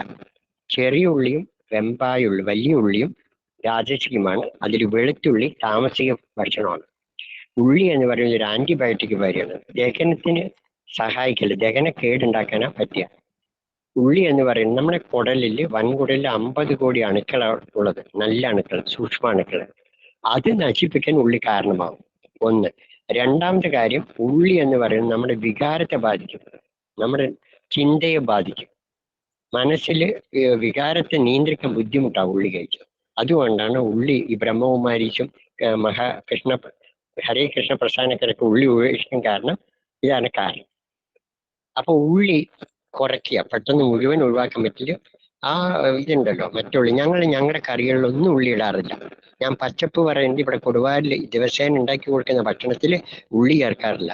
മുളക്, വറ്റൽമുളക് ചേർക്കാറില്ല. പച്ചമുളക് കുരുകളഞ്ഞ് ഇഞ്ചിയെ എരിവിന് ചേർക്കാറുള്ളൂ. ഉള്ളി ഒന്നും ചേർക്കാറില്ല, കായം ചേർക്കാറില്ല, എണ്ണ താളിക്കാറില്ല. പച്ച വെളിച്ചെണ്ണ ഇറക്കിയിട്ട് ഒഴിക്കാറുള്ളൂ. നല്ല ടേസ്റ്റാ. ആ പച്ചപ്പ്, നിങ്ങൾ ആ ശിവജ്യോതി പവറിലെ പച്ചപ്പ് അടിച്ചു കൊടുത്തു കഴിഞ്ഞാൽ ആ ഭക്ഷണത്തിന്റെ കാര്യങ്ങളൊക്കെ അറിയാം. ഓക്കെ. അപ്പൊ ദഹനം ശരിക്കും നടക്കാൻ ഉള്ളി ഒഴിവാക്കാണ് നല്ലത്. സാർ, നമുക്ക് ഉള്ളിക്ക് പകരം വേറെ എന്ത് ഉപയോഗിക്കാൻ പറ്റും? കാബേജ് ഉപയോഗിച്ചാൽ മതിയാവോ? മതി, അതൊക്കെ ഉപയോഗിക്കാം. ഇഞ്ചി ഉപയോഗിച്ചോളൂ. ഇഞ്ചിയും പച്ചമുളക് കുരുക്കളഞ്ഞിട്ടും ഒക്കെ ഉപയോഗിച്ചോളൂ. കൊത്തമല്ലി ഇലയൊക്കെ നമുക്ക് അരച്ച് ചേർക്കാം, കറിവേപ്പിലയൊക്കെ ചേർക്കാം. സാറേ, പിന്നെ മുമ്പ് വാഴപ്പഴത്തിന്റെ കൂടെ നട്ട്സ് കഴിക്കാന്ന് പറഞ്ഞിരുന്നല്ലോ. അതെ. അപ്പൊ സാറേ, നമ്മൾ നട്ട്സ് മിക്സ് ചെയ്ത് കഴിക്കുന്നതിന് പ്രശ്നമുണ്ടോ? എന്ന് വെച്ചാൽ കാഷ്യൂ, ബദാം, അതുപോലെ വാൾനട്ട്. അതല്ലേ, നമ്മള് ഒരുപാട് നട്ട്സ് വേണ്ട ആവശ്യമില്ലല്ലോ. ബദാമും കുറച്ച് അണ്ടിപ്പരിപ്പ് വേണമെങ്കിൽ ബദാമും അണ്ടിപ്പരിപ്പും തേങ്ങയും അതുപോലെ പഴവും കൂടി ചേർത്ത് കഴിച്ചാൽ മതി. ഒരുപാട് ദഹനത്തിന് പ്രശ്നമുള്ളവര് ആദ്യം പഴവും തേങ്ങയും മാത്രം കഴിച്ചാൽ മതി. നട്ട്സ് ഇപ്പൊ തൽക്കാലം വേണ്ട. അതുകൊണ്ടാണ് നിങ്ങൾക്ക് ഒരുപാട് പ്രശ്നമുണ്ടെങ്കിൽ നേരിട്ട് വിളിച്ച്, നിങ്ങളുടെ പ്രശ്നം എന്താണെന്ന് ഇപ്പൊ എനിക്കറിയില്ലല്ലോ. ഞാൻ പറയുന്നത് ജനറലാണ്. ഓരോരുത്തർക്ക് അവരുടേതായ പ്രശ്നം ഉണ്ടാവും. അതിന് നേരിട്ട് വിളിച്ച് ബുക്ക് ചെയ്ത് അത് ചോദിക്കണം. ഞാൻ ചോദിക്കുന്നത്, ഞാൻ വെജിറ്റേറിയൻ ആണ്, ഫുള്ള് വെജിറ്റേറിയൻ ആണ്. അപ്പോഴേ എനിക്ക് പ്രോട്ടീന് വേണ്ടിയിട്ട് കടല കഴിക്കുമ്പോഴേ വിഷയം ഉണ്ടാവാറുണ്ട്. എന്ന് വെച്ചാൽ അളവ് കുറച്ചിട്ടേ കഴിക്കത്തുള്ളൂ ഇപ്പോഴും. പിന്നെ പയറ് കുഴപ്പമില്ല. പക്ഷെ അതുകൊണ്ടാണ് നട്ട്സ് ഉപയോഗിക്കാന്ന് വിചാരിച്ചത്. ഈ പയറ് കഴിക്കുമ്പോ അത് മുളപ്പിച്ച് കഴിക്കണം. 1 സ്പൂൺ മതി. കപ്പലണ്ടി കഴിക്കുമ്പോൾ മുളപ്പിച്ച് കഴിക്കണം. ചെറുപയർ മുളപ്പിച്ച് കഴിക്കാം. സലാഡിന്റെ കൂടെ ചേർത്ത് കഴിക്കാം. ചവച്ചരച്ച് കഴിച്ചാൽ ഒരിക്കലും ഗ്യാസിന്റെയും മറ്റു പ്രശ്നങ്ങളൊന്നും വരില്ല. ഒരു നേരം പഴം മാത്രം കഴിക്കാം. പഴത്തിന്റെ കൂടെ തേങ്ങയോ ബദാം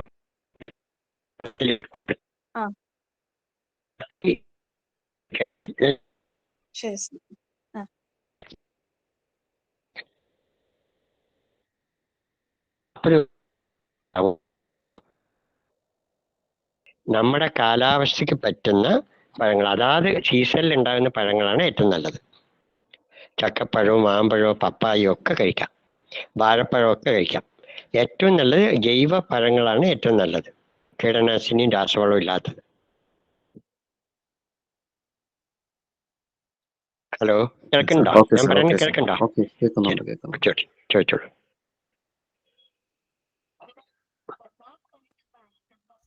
ഈ ബദാം കഴിക്കുമ്പോൾ വേണ്ട അതിന്റെ വേണ്ട, തൊലി തൊലി കളയണ്ട, കളഞ്ഞിട്ടേ തൊലി കഴിക്കാൻ കളയണ്ട, പറ്റുള്ളൂ. കളയണ്ട. അത് തൊലി ആ തൊലിയിലാണ് എല്ലാ വിറ്റാമിനും. അത് വെള്ളത്തിലിട്ട് ഓക്കെ, കുതിർത്താൽ മതി.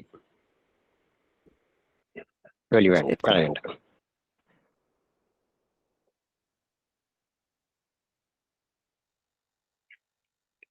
സാറേ ഒരു സംശയം കൂടെ. ചോദിച്ചോളൂ.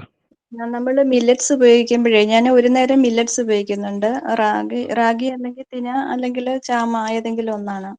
അപ്പോഴേ സാറേ അത് നമ്മൾ വെള്ളത്തിയിട്ട് കുതിർത്തിയിട്ട് ആ വെള്ളം നമ്മൾ ഉപയോഗിക്കുക. ഞാൻ അത് കളഞ്ഞിട്ടാണ് ഉപയോഗിക്കുന്നത്. ആ കുതിർത്തിയ വെള്ളം ഞാൻ മാറ്റി വേറെ വെള്ളത്തിലാണ് അത് വേവിച്ചെടുക്കുന്നത്. അത് അങ്ങനെ ചെയ്യാമോ, അതോ കുതിർത്തിയ വെള്ളം തന്നെ നമ്മൾ ഒരു പ്രാവശ്യം അത് കഴുകിയിട്ട് രണ്ടാമത്തെ പ്രാവശ്യം വെള്ളം ഒഴിച്ചിട്ട് ആ വെള്ളം പിന്നെ കളയേണ്ട ആവശ്യമില്ല. ആദ്യത്തെ 1-2 പ്രാവശ്യം വേണമെങ്കിൽ കഴുകിക്കോളൂ. പിന്നെ വെള്ളം ഒഴിച്ച് കഴിഞ്ഞാൽ വെള്ളം കുതിർക്കാനുണ്ടെങ്കിൽ വെള്ളം കളയണ്ട, ആ വെള്ളത്തിൽ തന്നെ വേവിക്കേണ്ട. 8 മണിക്കൂർ മില്ലറ്റ് മുഴുവൻ 8 മണിക്കൂർ വെള്ളത്തിലിടണം. ഒരു സമയത്ത് ഒരു മില്ലറ്റ് മാത്രമേ പറ്റുള്ളൂ. ഞാൻ വാനപ്രസ്ഥത്തിൽ ആ ക്ലാസ്സൊക്കെ രചിച്ച് 3 നേരം മില്ലറ്റ് കഴിക്കുന്ന ഒരു ശീലം കണ്ടിട്ടുണ്ട്. അന്നച്ചാഹാരമാണ് അതെല്ലാം. ഒരു നേരം പഴമാക്കണം ആരാണെങ്കിലും. 3 നേരത്തെ കൂടുതൽ ഭക്ഷണം കഴിക്കാനും പാടില്ല. നമ്മൾ പഴം വേവിക്കാത്ത സാധനം നമ്മുടെ ജീവിതത്തിന്റെ ഒരു ഭാഗമാകണം. ജോലിയുള്ളവർ മുഴുവൻ ഉച്ചയ്ക്ക് കൊണ്ടും പഴവും തേങ്ങയും കഴിക്കേണ്ടത്. രാവിലെ മില്ലറ്റ് ആകാം, മില്ലറ്റ് കൊണ്ട് കോറപ്പുട്ടോ എല്ലാം കഴിക്കുക. രാത്രി ഈ പറഞ്ഞ പോലെ തേങ്ങയും പഴവും പിന്നെ ഇത് കഴിക്കണം, കഞ്ഞി, ഉണക്കലൊരു കഞ്ഞി കഴിക്കാം രാത്രി. ഉച്ചയ്ക്ക് പഴവും തേങ്ങയും. ജോലിയുള്ളവര് ഈ രാവിലെ വെച്ചുള്ള ചോറ് കൊണ്ടുപോയി കഴിക്കണത് ശരിയല്ല, അത് ദഹനക്കേടുണ്ടാക്കും. രാവിലെ കോറപ്പുട്ടോ നൂൽപുട്ടോ അങ്ങനെയുള്ളതൊക്കെ കഴിക്കാൻ, ചെറുധാന്യം മില്ലറ്റ് കൊണ്ടുള്ള പലഹാരങ്ങൾ കഴിക്കാം.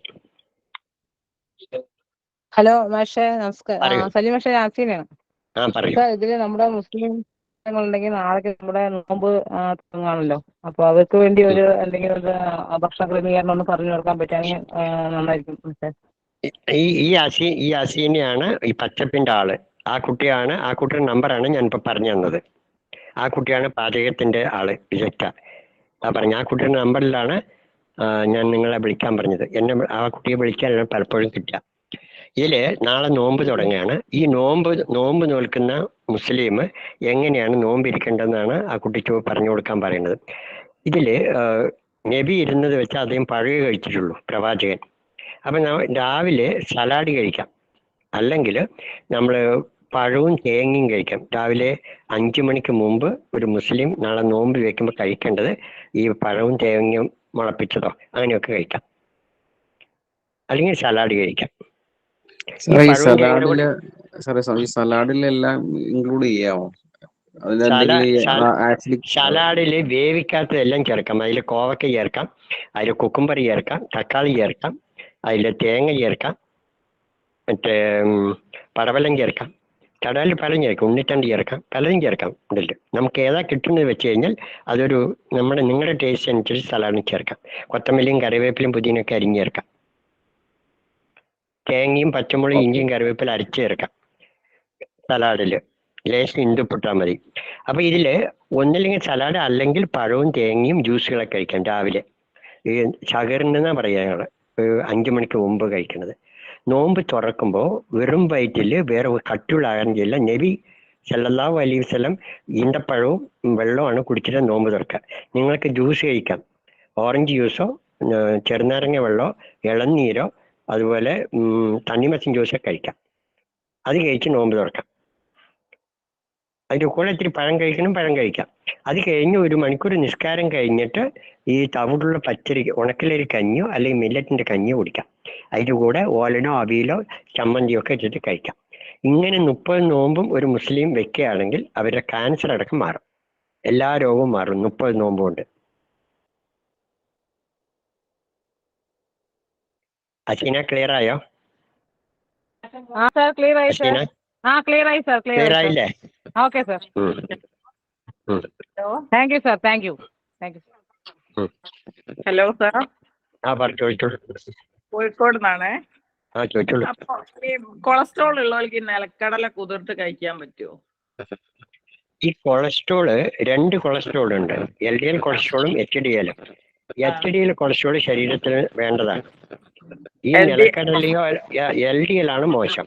അത് ഈ വറുത്തും പൊരിച്ചതും നോൺ വെജിറ്റേറിയൻ ഫുഡിൽ നിന്നൊക്കെയാണ് ഇതിന്ന് ഡാൽഡിന്ന് വനസ്പതി എണ്ണയിൽ നിന്നൊക്കെയാണ് LDL കൊളസ്ട്രോൾ ഉണ്ടാകും. പാലിന്റെ എല്ലാ പ്രോഡക്റ്റിൽ നിന്ന് LDL കൊളസ്ട്രോൾ ഉണ്ടാകും. തേങ്ങ കഴിച്ചു കഴിഞ്ഞാൽ തേങ്ങയിലൊന്നും കൊളസ്ട്രോൾ ഇല്ല, നിങ്ങൾക്ക് എത്ര വേണമെങ്കിലും കഴിക്കാം തേങ്ങ. അതുപോലെ ഞാൻ ഈ കപ്പലണ്ടി മുളപ്പിച്ചത് 1 സ്പൂൺ മതി, 5 ഗ്രാമോ 10 ഗ്രാമോ മതി. അത് ചവച്ചരച്ച് കഴിക്കാം. അത് ഈ പച്ചക്കറിയുടെ കൂടെ കഴിക്കാം, സലാഡിന്റെ കൂടെ കഴിക്കാം, പഴത്തിന്റെ കൂടെയും കഴിക്കാം. പഴവും തേങ്ങയും കഴിക്കുമ്പോൾ കഴിക്കാം. അതേപോലെ ഈ ഷുഗർ ഉള്ള ആൾക്കാർക്ക് ഈ കാരക്ക കഴിക്കാൻ പറ്റുമോ? ഷുഗർ കൂടി നിൽക്കുന്ന സമയത്ത് ഈന്തപ്പഴം തൽക്കാലം വേണ്ട. HbA1c 7.3. അതന്നെ, ഷുഗർ കൂടിയുള്ളവർ അവർ പഴം കഴിക്കുമ്പോൾ പപ്പായ കഴിക്കാം, പേരക്ക കഴിക്കാം. അവര് ഞാലിപ്പൂവനോ ചെറുപഴമോ ഓറഞ്ചോ മാതളോ ഏതെങ്കിലും കഴിച്ചാൽ മതി. ഏതെങ്കിലും പഴമോ അതിൻ്റെ കൂടെ തേങ്ങയും ചേർത്ത് കഴിച്ചാൽ മതി. അവർക്ക് കപ്പലണ്ടിയോ മുളപ്പിച്ചത് ചേർത്ത് കഴിക്കാം പഴത്തിന്റെ കൂടെ. ഷുഗറുകാർക്ക് ഷുഗർ കൂടുതലുള്ള ആൾക്കാർ എന്നോട് ചോദിച്ചിട്ട് വേണം ബാക്കിയുള്ള ഭക്ഷണ ഇതൊക്കെ മാറ്റാൻ. അവരുടെ കണ്ടീഷനൊക്കെ പറയണം. അവരെന്താ കഴിക്കണമെന്ന് എനിക്കറിയില്ലല്ലോ. രോഗിയാണെങ്കിൽ ആ അസീന പറഞ്ഞ കുട്ടിയെ ബുക്ക് ചെയ്തിട്ട് എന്നോട് ചോദിച്ചിട്ട് പറയണം. ശരി. പാലക്കാട് ഉള്ളവരാണെങ്കിൽ നേരിട്ട് വരാം. ഒരുപാട് വരാൻ പറ്റാത്തവരാണെങ്കിൽ ഓൺലൈൻ ബുക്ക് ചെയ്താൽ മതി. കോഴിക്കോട് കൊടുവള്ളിയാണ് സാർ. കൊടുവള്ളിയാണ്. കോഴിക്കോടുള്ള ഇന്നലെ വന്നത് കോഴിക്കോടുള്ള ആളാണ്. വരാൻ പറ്റിയില്ലെങ്കിൽ ബുക്ക് ചെയ്യും, ഓൺലൈനായിട്ട് ബുക്ക് ചെയ്തിട്ട് സംസാരിക്കണം.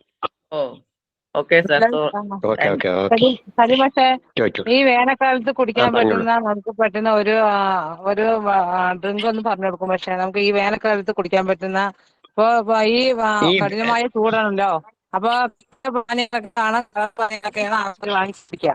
അപ്പൊ നമ്മുടെ ഈ പ്രകൃതിക്കാര് കുടിക്കുന്ന ഒരു പറഞ്ഞു കൊടുക്കും സാർ. മാങ്ങയും അതിൽ മാങ്ങ ഒരു ഇട്ട് തേങ്ങയും ലേശം ഉപ്പൊക്കെ ഇട്ട് ഇന്ദുപ്പൊക്കെ ഇട്ടിട്ട് അരച്ചിട്ട് പിഴിഞ്ഞെടുത്ത് കഴിഞ്ഞാൽ അത് മാങ്ങാമോരായി. പാല് കൊണ്ടുള്ള മോരിനേക്കാളും ഏറ്റവും ശ്രേഷ്ഠമാണ് മാങ്ങാമോര്.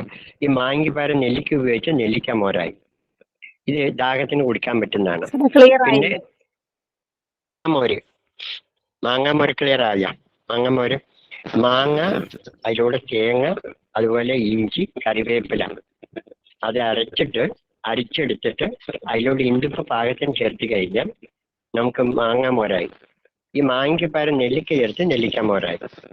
കുക്കുംബറും പിന്നെ മാങ്ങയും ചേർത്തിട്ട് നമുക്ക് ജ്യൂസ് ഉണ്ടാക്കാം. അതുപോലെ ഉണ്ണിത്തണ്ട്, വാഴപ്പിണ്ടി അതിൽ ജ്യൂസ് ഉണ്ടാക്കാം. കുക്കുംബറും ചേർത്തിട്ട് അടിച്ച് ജ്യൂസായി കഴിക്കാം. ലേശം പിന്നെ കറിവേപ്പിലൊക്കെ ഇട്ടിട്ട് ഇതായി കഴിക്കാം.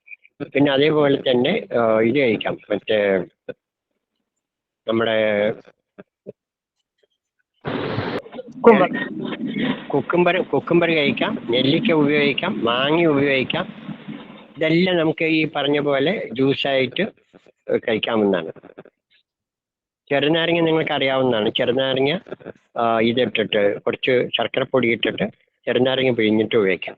പിന്നെ ഷുഗറുകാർക്ക് ഞാൻ പറയുന്നൊരു ജ്യൂസ് ഉണ്ട്. അതായത് ഒരു 3 നെല്ലിക്ക, ഏത് ഷുഗറുള്ള ആളും ഇത് കഴിച്ച ഷുഗർ നോർമലിലേക്ക് വരും.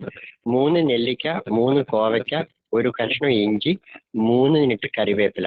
ഇതിന്റെ കൂടെ രാത്രി 1 സ്പൂൺ ഉലുവ വെള്ളത്തിലിട്ടിട്ട് ആ ഉലുവയും ആ വെള്ളം ഉപയോഗിച്ചിട്ട്, ഇന്നലെ വെള്ളത്തിലിട്ടുണ്ടെങ്കിൽ ഇന്ന് രാവിലെ എടുത്തിട്ട്, അല്ലെങ്കിൽ നാളെ ഇന്ന് ഉലുവ വെള്ളത്തിലിട്ട് നാളെ ഉണ്ടാക്കാം.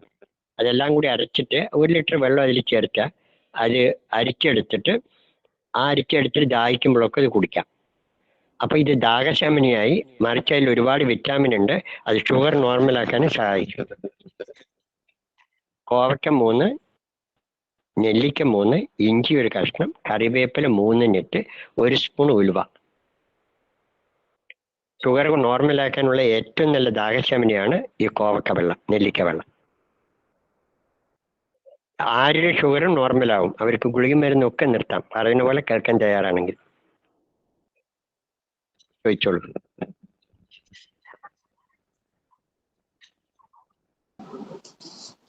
സാറേ, ഞാൻ കൊല്ലത്തുനിന്ന് വിളിക്കുവാണേ. ചോദിച്ചോളൂ. എനിക്ക് രാത്രി കിടക്കുമ്പം വലത്തെ കാല് നല്ല പെരുപ്പും കഴപ്പും ഉണ്ട്. അത് ട്രീറ്റ് ചെയ്ത് മാറ്റാൻ പറ്റുമോ? മാറ്റാൻ പറ്റും. താങ്കളുടെ മുഴുവൻ കാര്യങ്ങൾ കേട്ട് ഞാൻ പറയുന്ന രീതിയിലേക്ക് വന്നു കഴിഞ്ഞാൽ എല്ലാ പ്രശ്നവും മാറും.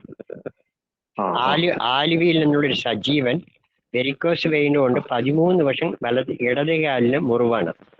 എന്തെല്ലാം മരുന്ന് ചീറ്റും ചേറ്റും ആ മുറിവാണെങ്കിൽ രാത്രി ഉറക്കവുമില്ല, വേദനയും, നടക്കാനും പറ്റില്ല. ആ ആലുവയിലുള്ള സജീവൻ എൻ്റെ അടുത്ത് വന്ന് 40 ദിവസം എൻ്റെ ട്രീറ്റ്മെന്റിന് ഇരുന്ന് ഇപ്പം മൂപ്പർക്ക് ഒരു പ്രശ്നവുമില്ല. എൻ്റെ കയ്യിൽ മൂപ്പര് വീഡിയോ ഉണ്ട്. ആ കാല്, പണ്ടത്തെ കാലും ഇപ്പോഴത്തെ കാലും, ഏത് മുറിവും ഏത് വേദനയും മാറും. ഞാൻ പറയുന്ന പോലെ ചെയ്യാൻ തയ്യാറാണെങ്കിൽ. ഓക്കെ, ഞാൻ കോണ്ടാക്ട് ചെയ്യാം സാറിനെ. ഇതിന് എളുപ്പ വഴികളോ മരുന്നേ ഇല്ല. നമ്മുടെ ഒരു കാരണം ഉണ്ടാവും. താങ്കൾക്ക് ഈ വേദനയ്ക്കുള്ള കാരണം ഉണ്ട്, ആ കാരണം മാറ്റണം. എൻ്റെ മൈഗ്രെയിന് കാരണം ഞാൻ ചായ ഒരുപാട് കുടിക്കുമായിരുന്നു. ചായ കൂടി നിർത്തിയിട്ടേ എൻ്റെ മൈഗ്രെയിൻ മാറിയിട്ടുള്ളൂ. മാസ്റ്റർ കഫക്കെട്ടിലുമായിട്ടുള്ള കാര്യം പറഞ്ഞു തരുമോ? കഫക്കെട്ട് ഉണ്ടാകാന്ന് വെച്ചാൽ നമ്മൾ ഈ ഭക്ഷണം വറുത്തും പൊരിച്ചും പഴകിയ ഭക്ഷണങ്ങൾ, 3 മണിക്കൂർ കഴിഞ്ഞിട്ടുള്ള ഭക്ഷണം, പാൽ ഉൽപ്പന്നങ്ങൾ, പഞ്ചസാര, ഈ ബേക്കറി സാധനങ്ങളൊക്കെയാണ് കഫക്കെട്ടിന് കാരണം. അപ്പൊ അത് ഉപേക്ഷിക്കുകയും ഈ കഫം പോകാൻ വേണ്ടി ഏറ്റവും കൂടി സഹായിക്കുന്നത് തുളസിയും കറിവേപ്പിലൊക്കെയാണ്. നമ്മള് ഈ ചായം കാപ്പി കഫം ഉണ്ടാക്കുന്നതാണ്. അതിന് പകരം തുളസി കാപ്പി കുടിക്കണം. ഒരു 10 തുളസിയും 10 കറിവേപ്പിലയും 1 കഷ്ണം ഇഞ്ചിയും പിന്നെ ഒരു 1/2 സ്പൂൺ ജീരകവും ഇട്ടിട്ട് കുറച്ച് ശർക്കരപ്പൊടി ഇട്ടിട്ട് കാപ്പി ഉണ്ടാക്കണം. ചായപ്പൊടി ഒന്നും ഇടരുത്. അത് ചൂടാക്കിയിട്ട് അരിച്ചെടുത്തിട്ട് കുടിച്ചു കഴിഞ്ഞാൽ കഫം പോകാൻ സഹായിക്കും. ഏറ്റവും കൂടുതൽ കഫം പോകാൻ സഹായിക്കുന്നത് തുളസിയും കറിവേപ്പിലും കണക്കൂർക്കൊക്കെയാണ്. തുളസി കൊണ്ട് ആവി പിടിക്കാം, ഇനി എനിമി എടുക്കാം. കഫം പോകാനുള്ള വഴികളൊക്കെ പറഞ്ഞുതരാം. ഈ അസീന പറഞ്ഞ കുട്ടിയുടെ അനിയത്തിക്ക് 8 വർഷം കഫം ഉണ്ടായിട്ട് മിഷനിൽ നിന്ന് മടക്കിയ കുട്ടിയാ, ജോലി മിഷനിൽ നിന്ന്. 3.5 വർഷമായ കുട്ടിക്ക് മരുന്നുമില്ല, ഗുളികയില്ല, ആ കുട്ടിക്ക് ഒരു പ്രശ്നവുമില്ല. ഇൻഹേലർ ഉപയോഗിച്ച കുട്ടിയാ. ഒരുപാട് 35 വർഷം കഫം ഉണ്ടായിട്ട് വന്ന ആൾക്കാരുണ്ട്. ഏത് കഫവും മാറും. പറഞ്ഞതുപോലെ കേട്ടാൽ മതി. Thank you sir. സാറേ, മുഖത്ത് ചൊറിച്ചില് വരുന്നത് എന്തുകൊണ്ടായിരിക്കും? രക്ത അശുദ്ധിയുള്ളത് കാരണമാണ്. രക്തം ശുദ്ധമായി കഴിഞ്ഞാൽ 3 കാര്യങ്ങൾ ശ്രദ്ധിക്കേണ്ടത്. 1, വേണ്ടത്ര രക്തം വേണം. ആ രക്തം പരിശുദ്ധമായിരിക്കണം. ആ രക്തം 100 ട്രില്യൺ കോശങ്ങളിൽ എത്തണം. ഈ 3 കാര്യങ്ങൾ ചെയ്യാൻ പറ്റുകയാണെങ്കിൽ ക്യാൻസറും വരില്ല, ഒരു ചൊറിച്ചിലും ഉണ്ടാവില്ല, ഒരു സൂക്കേടും ഉണ്ടാവില്ല, എല്ലാ രോഗവും മാറുകയും ചെയ്യും. നമ്മൾ ആരോഗ്യത്തിൽ വരും. 3 നിയമങ്ങൾ. 1, രക്തം പരിശുദ്ധമാകണം. വേണ്ടത്ര രക്തം ഉണ്ടാകണം. ആ രക്തം പരിശുദ്ധമായിരിക്കണം. ആ രക്തം 100 ട്രില്യൺ കോശങ്ങളിൽ എത്തണം. ഇതിന് ഞാൻ പറഞ്ഞ നിയമത്തിലൂടെ കടന്നു പോകണം. പ്രകൃതി ജീവനത്തിന്റെ ആ യോഗയുടെ ആ ധ്യാനത്തിന്റെ ആ വഴികളിലൂടെ പോകുമ്പോൾ നിങ്ങൾ ചിട്ടയായി സാധന അയക്കുമ്പോൾ നിങ്ങളുടെ എല്ലാ പ്രശ്നവും മാറുന്നതാണ്.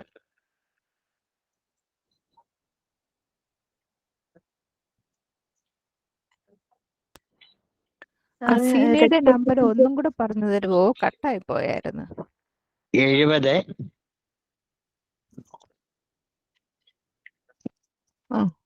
34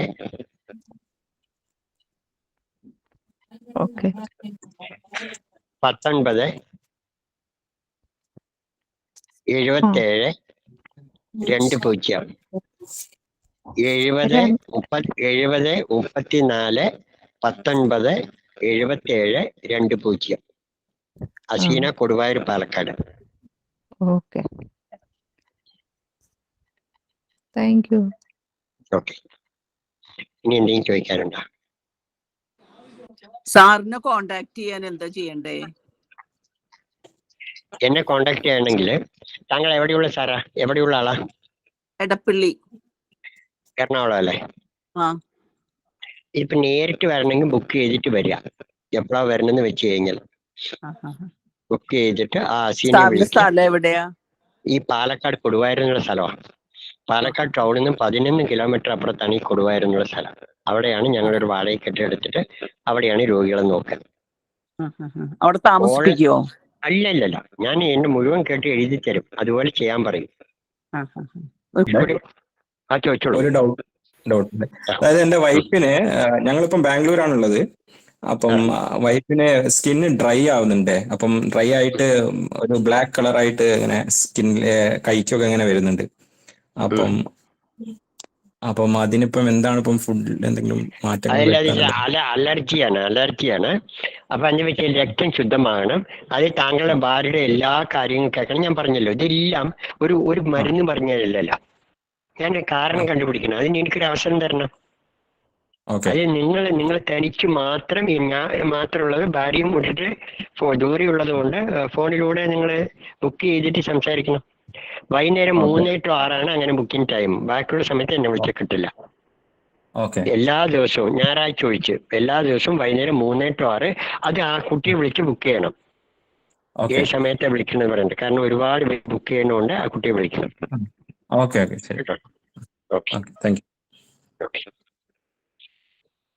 സാറ് നമ്മള് രക്തശുദ്ധിക്ക് എന്താണ് സാറ് ചെയ്യേണ്ടത്? രക്തശുദ്ധിക്ക് വിശക്കുമ്പോൾ ആഹാരം കഴിക്കണം. അത് ഈ നല്ല ഭക്ഷണം കഴിക്കണം. അത് ഞാൻ പറഞ്ഞ ഈ ഭക്ഷണം കഴിക്കണം. വെയിൽ കൊള്ളണം. പ്രാണായാമം യോഗയും ചെയ്യണം. മെഡിറ്റേഷൻ ചെയ്യണം. കാരണം മനസ്സിന്റെ ടെൻഷൻ അടക്കം രക്തശുദ്ധി ഉണ്ടാക്കുവേ. ആ ഒരു ചിട്ടയായ ഒരു ജീവിതത്തിലേക്ക് വരണം.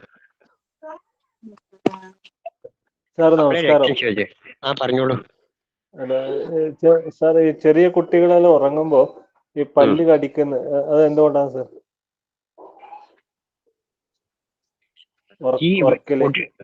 ഉറക്കത്തില് കുട്ടികളുടെ സത്യത്തിൽ വിറ്റാമിന്റെ കുറവ് കൊണ്ടും അങ്ങനെ വരാം. കുട്ടിയുടെ ആഹാരത്തിലുള്ള പ്രശ്നം കൊണ്ടും അങ്ങനെ വരാം.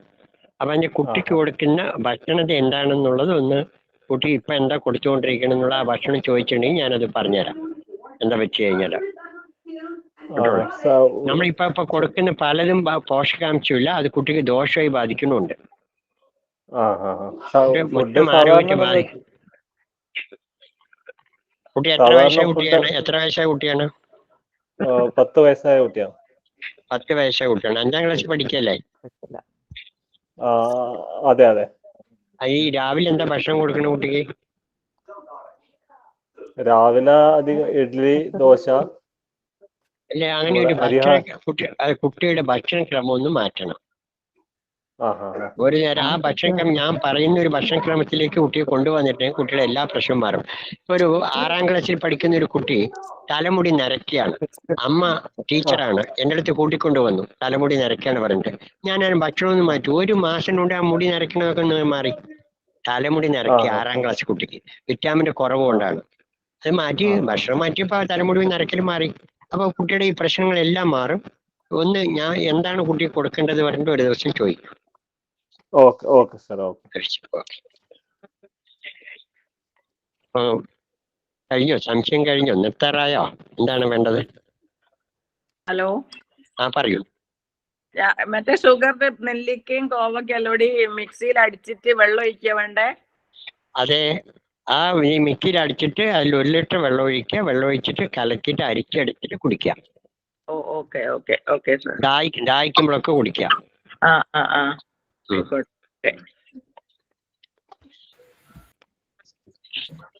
സലീം മാസ്റ്റർ നമസ്കാരം.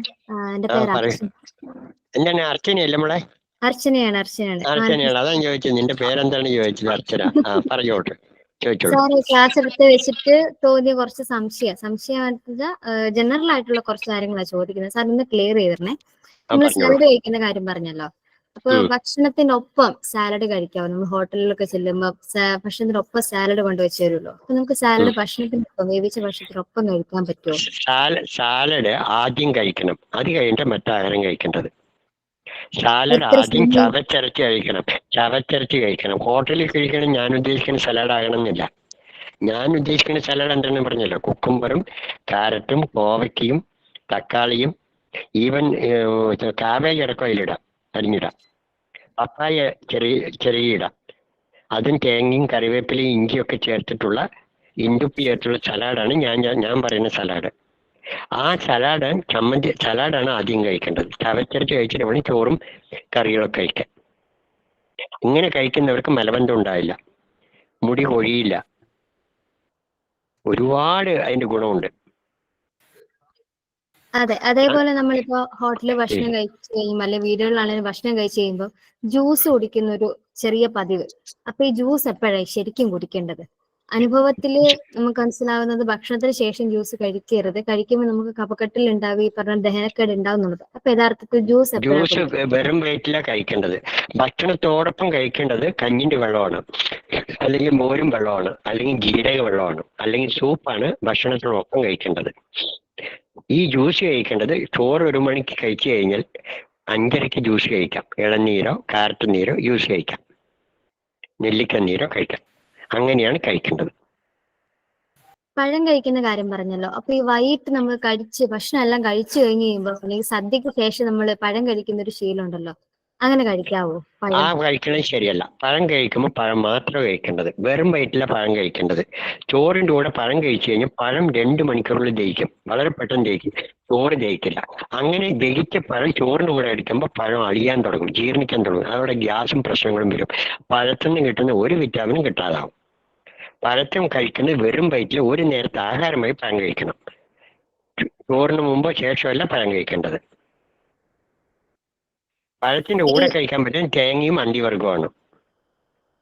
നമ്മൾ ഈ കിടക്കുന്നതിന് തൊട്ട് മുമ്പ് പഴം കഴിക്കാവോ? വേണ്ട. പഴം രാത്രിത്തെ ആഹാരമാക്കണം. അത് ശീലമില്ലാത്തവര് ആദ്യം കുറച്ച് പഴം കഴിച്ചിട്ട് കുറച്ചു നേരം കഴിഞ്ഞിട്ട് ചോറ് കഴിക്കാം, ശീലം വരുത്താൻ വേണ്ടിയിട്ട്. പക്ഷെ നിങ്ങൾക്ക് ഗുണം കിട്ടണമെങ്കിൽ പഴം മാത്രം കഴിക്കുമ്പോഴാണ് ഗുണം കിട്ടുക. പുളിയുള്ള പഴവും മധുരമുള്ള പഴവും ചേർത്ത് കഴിക്കരുത്, അത് ദഹനക്കേടുണ്ടാവും. ചക്കയും ഓറഞ്ച് കൂടി ചേർത്ത് കഴിക്കരുത്. അപ്പൊ നമുക്ക് വയറ്റിൽ നിന്ന് പോകണമെങ്കിൽ പിറ്റേ ദിവസം രാവിലെ വയറ്റിൽ നിന്ന് പോകാൻ വേണ്ടിയിട്ടാണല്ലോ തലേ ദിവസം പഴം കഴിച്ചിട്ട് കിടക്കാന്നൊരു ജനറലി പറയുന്നത് കേൾക്കുന്നത്. അപ്പൊ വയറ്റിൽ നിന്ന് കറക്റ്റ് ആയിട്ട് വയറ്റിൽ നിന്ന് പോകണമെങ്കിൽ പഴം ഒരു നേരം പഴം മാത്രം കഴിക്കുക. വയറ്റിൽ നിന്ന് പോകാൻ ഏറ്റവും നല്ലത് സലാഡ് കഴിക്കുക, പപ്പായ കഴിക്കുക. ഈ സലാഡും പപ്പായയും ഒക്കെ ഈ പേരക്ക കഴിച്ചിട്ടുണ്ടെങ്കിൽ വയറ്റിൽ നിന്ന് പോകാൻ ഏറ്റവും കൂടി സഹായിക്കും. പേരക്ക കഴിക്കല്ലോ, പേരക്കയും തേങ്ങയും കൂടി കഴിക്കാം, ഇതിന്റെ ഒക്കെ കൂടി കഴിക്കാം. പഴത്തിന്റെ കൂടെ പഴം കഴിക്കല്ലോ, പുളിയുള്ള പഴങ്ങളൊക്കെ കൂടി കഴിക്കാം, മധുരമുള്ള പഴങ്ങളൊക്കെ ചേർത്ത് കഴിക്കാം, അങ്ങനെ കഴിക്കാലോ.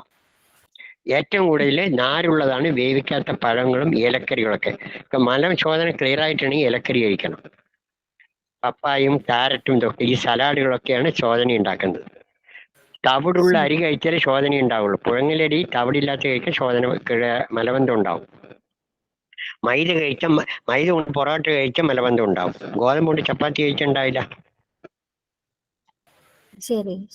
അതേപോലെ നമ്മൾ ഭക്ഷണം കഴിക്കുമ്പോഴുള്ള ചില ക്രമക്കേടുകൾ, ഉദാഹരണത്തിന് നമ്മളിപ്പം ഉച്ചയ്ക്കത്തെ ഭക്ഷണം കഴിച്ചു, ഈ കഴിച്ചു കഴിഞ്ഞതിന്റെ കൂട്ടത്തിലായിരിക്കും നമ്മൾ ചോറ് കഴിച്ചു, അപ്പൊ ചപ്പാത്തി കഴിക്കും. അപ്പൊ ഭക്ഷണം കഴിച്ചു കഴിഞ്ഞിട്ട് കുടിക്കണം തോന്നും, അപ്പൊ ഇച്ചിരി കടിക്കണം തോന്നും, ഇച്ചിരി ബിസ്ക്കറ്റ് കഴിക്കുക, ചെറിയ പലഹാരം പിന്നെ ഇങ്ങനെ കഴിച്ചുകൊണ്ടിരിക്കുന്ന ഒരു ക്രമക്കേട്. ഇത് ശരിയാണോ? ഇങ്ങനെ ചെയ്യുന്നതിന് കുഴപ്പമുണ്ടോ? ആദ്യം ചോറ് വെക്കാൻ വേണ്ടി അരി ഇട്ടു. അർച്ചന മനസ്സിലാവുണ്ടോ ഞാൻ പറയുന്നത്? ചുടുവെള്ളത്തിൽ അരി ഇട്ടു, കുറച്ച് വെന്തു. വെള്ളം തിളച്ചിൽ അരി പകുതി വെന്തു. അതിന്റെ കൂടെ കുറച്ച് ഗോതമ്പ് ഇട്ടാലോ, പിന്നെ കുറച്ച് കോറ ഇട്ടാലോ, റാഗി ഇട്ടാലോ, അത് എങ്ങനെ ഉണ്ടാവും? അത് ഇതേ തന്നെ ഉള്ളിപ്പോയാലും സംഭവിക്കുക.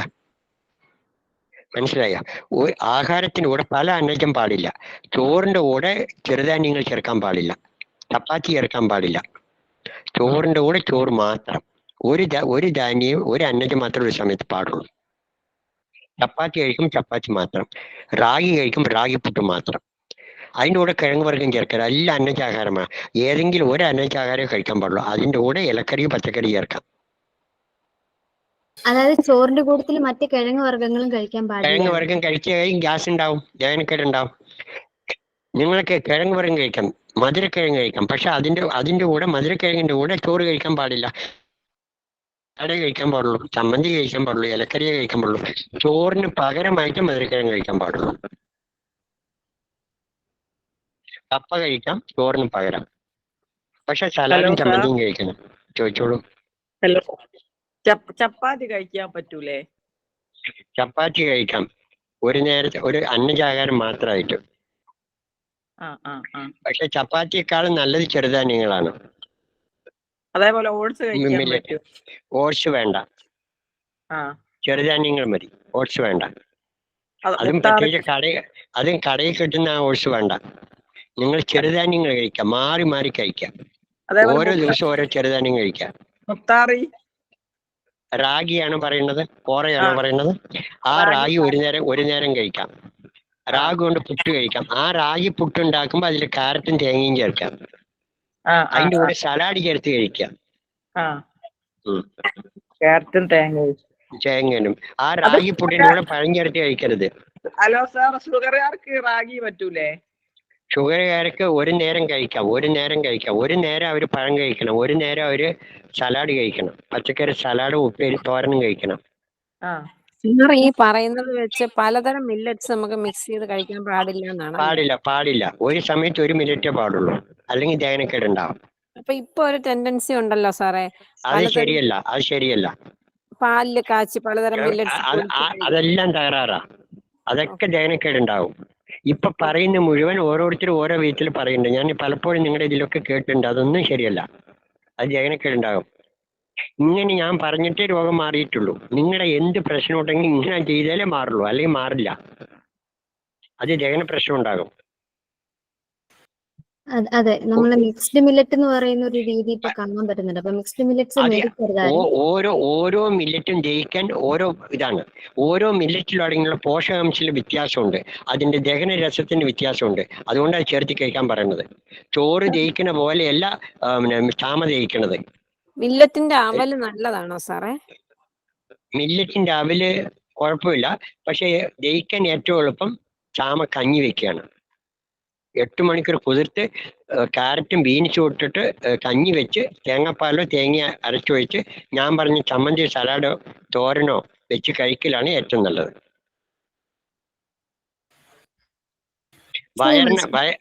പറഞ്ഞോളൂ.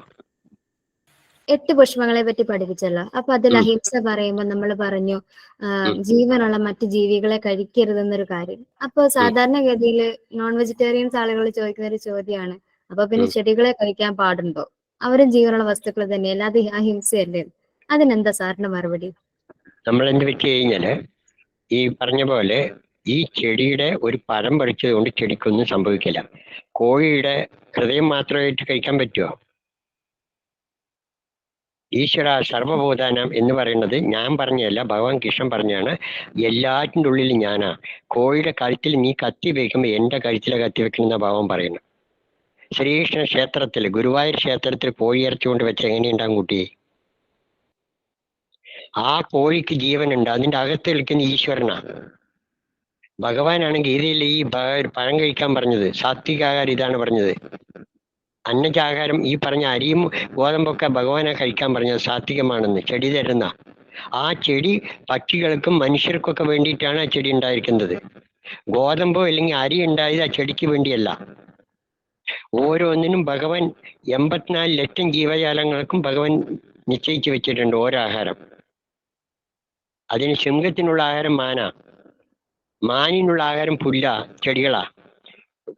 ക്യാരറ്റാണ് മുയലിനുള്ള ആഹാരം, പശുവിന് പുല്ലാണ്, നായ്ക്ക് കുറുക്കന് കോഴിയാണ്. അങ്ങനെയാണെങ്കിൽ മനുഷ്യന്റെ ആഹാരം എന്താ? പഴങ്ങളാണ്. മാൻ ഈസ് എ ഫ്രൂട്ടേറിയൻ എന്നാണ് കാരീവൻ ക്യാരക്ടർ പറയുന്നത്. Man is a fruitarian. കുരങ്ങന്റെ ഭക്ഷണമാണ്. അതുകൊണ്ട് ക്യാൻസർ വന്ന രോഗികൾക്ക് ഞങ്ങൾ 3 നേരം പഴങ്ങൾ കൊടുക്കുന്നത്, സലാഡ് കൊടുക്കുന്നത്. അങ്ങനെ ക്യാൻസർ മാറാറുള്ളൂ. Man is a fruitarian. Vegetarian ആകണം. കാരണം അതിന്റെ പാപം 7 ജമത്ത് പോയില്ല എന്നാണ് ഭഗവാൻ പറയുന്നത് ഗീതയില്. നിങ്ങൾ എന്തിന്റെ പേരിൽ പറഞ്ഞു കഴിഞ്ഞാലും മാംസ ഭക്ഷണം ചെയ്ത പാവം കൊന്നാൽ പാവം തിന്നാൻ തീരില്ല, അനുഭവിച്ചു തീരൂ. ഒരു ജീവിയും ഉപദ്രവിക്കരുത്. എല്ലാ ചേർക്കുന്ന ഒരേ ദൈവമാണ്. ഒരു ചെറിയ കാര്യം അർച്ചനയ്ക്ക് വേണ്ടി പറയാം. മഹാഭാരതത്തില് അജ്ഞാതവാസകാലത്തില് ഈ പാഞ്ചാലിയും ഭീമനും കൂടിയിട്ട് ഒരു ചോറ് വെക്കലുണ്ട്, കഞ്ഞി വെക്കലുണ്ട്. അപ്പൊ അരി ഇടാൻ വേണ്ടി വെള്ളം തിളപ്പിക്കും, വെള്ളം തിളക്കണില്ല. ഭഗവാൻ കൃഷ്ണൻ അപ്പോഴുണ്ട്.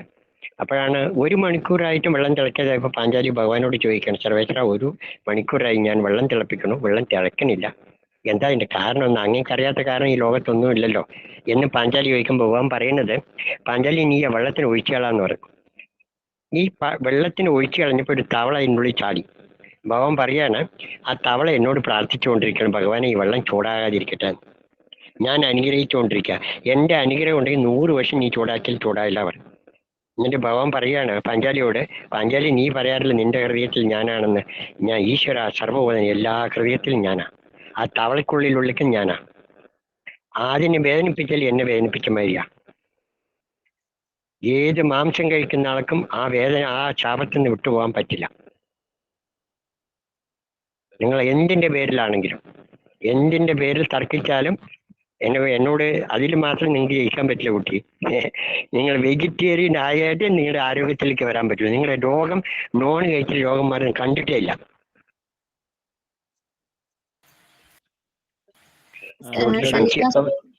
സംശയം മാറിയോ കുട്ടി? മാറിയോ? പറഞ്ഞത് അത്രയും തീർന്നു. 40 വർഷമായി വെജിറ്റേറിയൻ ആയിക്കൊണ്ടിരിക്കുകയാണ് ആൾക്കാരെയൊക്കെ. പറഞ്ഞോളൂ. ഷുഗറിന് എന്തേലും വേറെ മരുന്ന് എന്തേലും ഉണ്ടോ? പിന്നെ ഇംഗ്ലീഷ് മരുന്നല്ലാതെ? ഷുഗറിന് ഏറ്റവും നല്ല മരുന്ന് കൂളത്തലയാണ്. ശിവനെ പൂജിക്കുന്ന കൂളത്തലയാണ്. കൂളത്തിന്റെ ഇല. അതെ, നിങ്ങൾ ഈ ട്രീറ്റ്മെന്റ് ആണെങ്കിൽ എന്നെ വിളിക്കണം പറഞ്ഞത് ഓർമ്മയുണ്ടോ? ഞാനിപ്പോ ജനറലേ പറയുന്നുള്ളൂ. അതില് കൂവളത്തലയാണ്. ഉണ്ണിത്തണ്ടിന്റെ കൂടെയോ അല്ലെങ്കിൽ കുമ്പളങ്ങയുടെ കൂടെ, ചുരക്കയുടെ കൂടെയൊക്കെ കൂവളത്തല കഴിക്കാം. പിന്നെ ഷുഗർ കുറയ്ക്കാൻ അത് 18 നിങ്ങളുടെ അവസ്ഥ നോക്കിയിട്ട്, അതാണ് ട്രീറ്റ്മെന്റ് വേണമെങ്കിൽ അങ്ങനെ ചോദിക്കണം പറഞ്ഞത്. പിന്നെ കോവക്ക കഴിച്ചാലും ഷുഗർ കുറയും, നെല്ലിക്ക കഴിച്ചാലും ഷുഗർ കുറയും, ഉലുവ കഴിച്ചാലും ഷുഗർ കുറയും. ഷുഗർ കുറയുന്ന ഒരുപടി അനവധി സാധനങ്ങളുണ്ട്. അതുകൊണ്ടാണ് ഞാൻ പറഞ്ഞു 20 വർഷം മരുന്ന് കഴിക്കുന്ന ഒരു ഓട്ടോ ഡ്രൈവർ 3 മാസം കൊണ്ട് മരുന്ന് മുഴുവൻ ഒഴിവാക്കി. ബിപിക്കും ഷുഗറിന്റെ മരുന്ന് ഈ ഭക്ഷണം ഫോളോ ചെയ്യുമ്പോൾ നിങ്ങളുടെ എല്ലാവരുടെ പ്രശ്നവും മാറും. നിങ്ങൾ ക്ഷമയോടെ എന്നെ വിളിക്കാനൊന്നും വിളിക്കാം. അതല്ലേ ഇപ്പൊ പറഞ്ഞു തന്നു കഴിഞ്ഞാൽ ഒരുപാട് കാര്യങ്ങൾ മറ്റുള്ളവർ മിണ്ടാതിരിക്കേണ്ടി വരും. അതുകൊണ്ടാണ് ഒരുപാട് സമയം പിടിക്കും. ഹലോ സാർ, ഒരു സംശയം. ഈ കഞ്ഞിയിൽ നമ്മൾ ചെറുപയറിട്ട് കഴിച്ചാൽ അത് നല്ല സമീകൃത എന്ന് പറയുന്നുണ്ട്. അതിന്റെ അഭിപ്രായം? ചെറുപയർ മുളപ്പിക്കണം. ചെറുപയർ മുളപ്പിക്കണം. അരിയിൽ കൂട്ടിയിട്ട് 6 മണിക്ക് മുളപ്പിക്കണം. 6 മണിക്കൂർ വെള്ളത്തിലിട്ടിട്ട് 6 മണിക്കൂർ കഴിഞ്ഞ് മുളച്ചു കിട്ടും. അതിന് വേണം ഇട്ടിട്ട് വെക്കാൻ. ഒരുപാട് ചെറുപയർ വേണ്ട, കുറച്ച് മതി ചെറുപയർ. Thank you sir. സാർ, ഈ സ്റ്റീലിന്റെ കുക്കറിനെ പറ്റി എന്ത് പറയുന്നു സർ? ഏറ്റവും നല്ല പാത്രം എന്ന് പറയുന്നത് മൺപാത്രമാണ്. പിന്നെ ഈയം പൂശിയ പാത്രങ്ങളും പിന്നെ ഈ കുക്കൻ സെർവാണ്, സെറാമിക് പാത്രങ്ങളാണ്. സ്റ്റീൽ പാത്രത്തിൽ ഉപ്പും പുളിയുള്ളത് വേവിക്കാൻ പാടില്ല. ഉപ്പും പുളിയും സ്റ്റീൽ പാത്രത്തിൽ തട്ടിക്കഴിഞ്ഞാൽ നിക്കൽ ക്രോമിയം ഇളകും. അത് ഭയങ്കര പോയിസണാണ്. നിക്കൽ 0.065 മില്ലിഗ്രാം ചേർന്ന് മരണത്തിന് പോലും കാരണമാകും. ഭയങ്കര അപകടമാണ്. നിക്കൽ ഭയങ്കര പോയിസണാണ്. അപ്പൊ സ്റ്റീൽ പാത്രത്തിൻ്റെ കൂടെ ഉപ്പും പുളിയിൽ വേവിക്കൽ. ചോറ് വെക്കാനും ജാപ്പി വെക്കാനും സ്റ്റീൽ പാത്രം ഉപയോഗിക്കാൻ പാടുള്ളൂ. മൺപാത്രമാണ് ഏറ്റവും നല്ലത്. കുക്കറുടെ കാര്യത്തിൽ അത് ഉപ്പുമുളക് ഇല്ലാതെ അതിൽ വേവിക്കണം.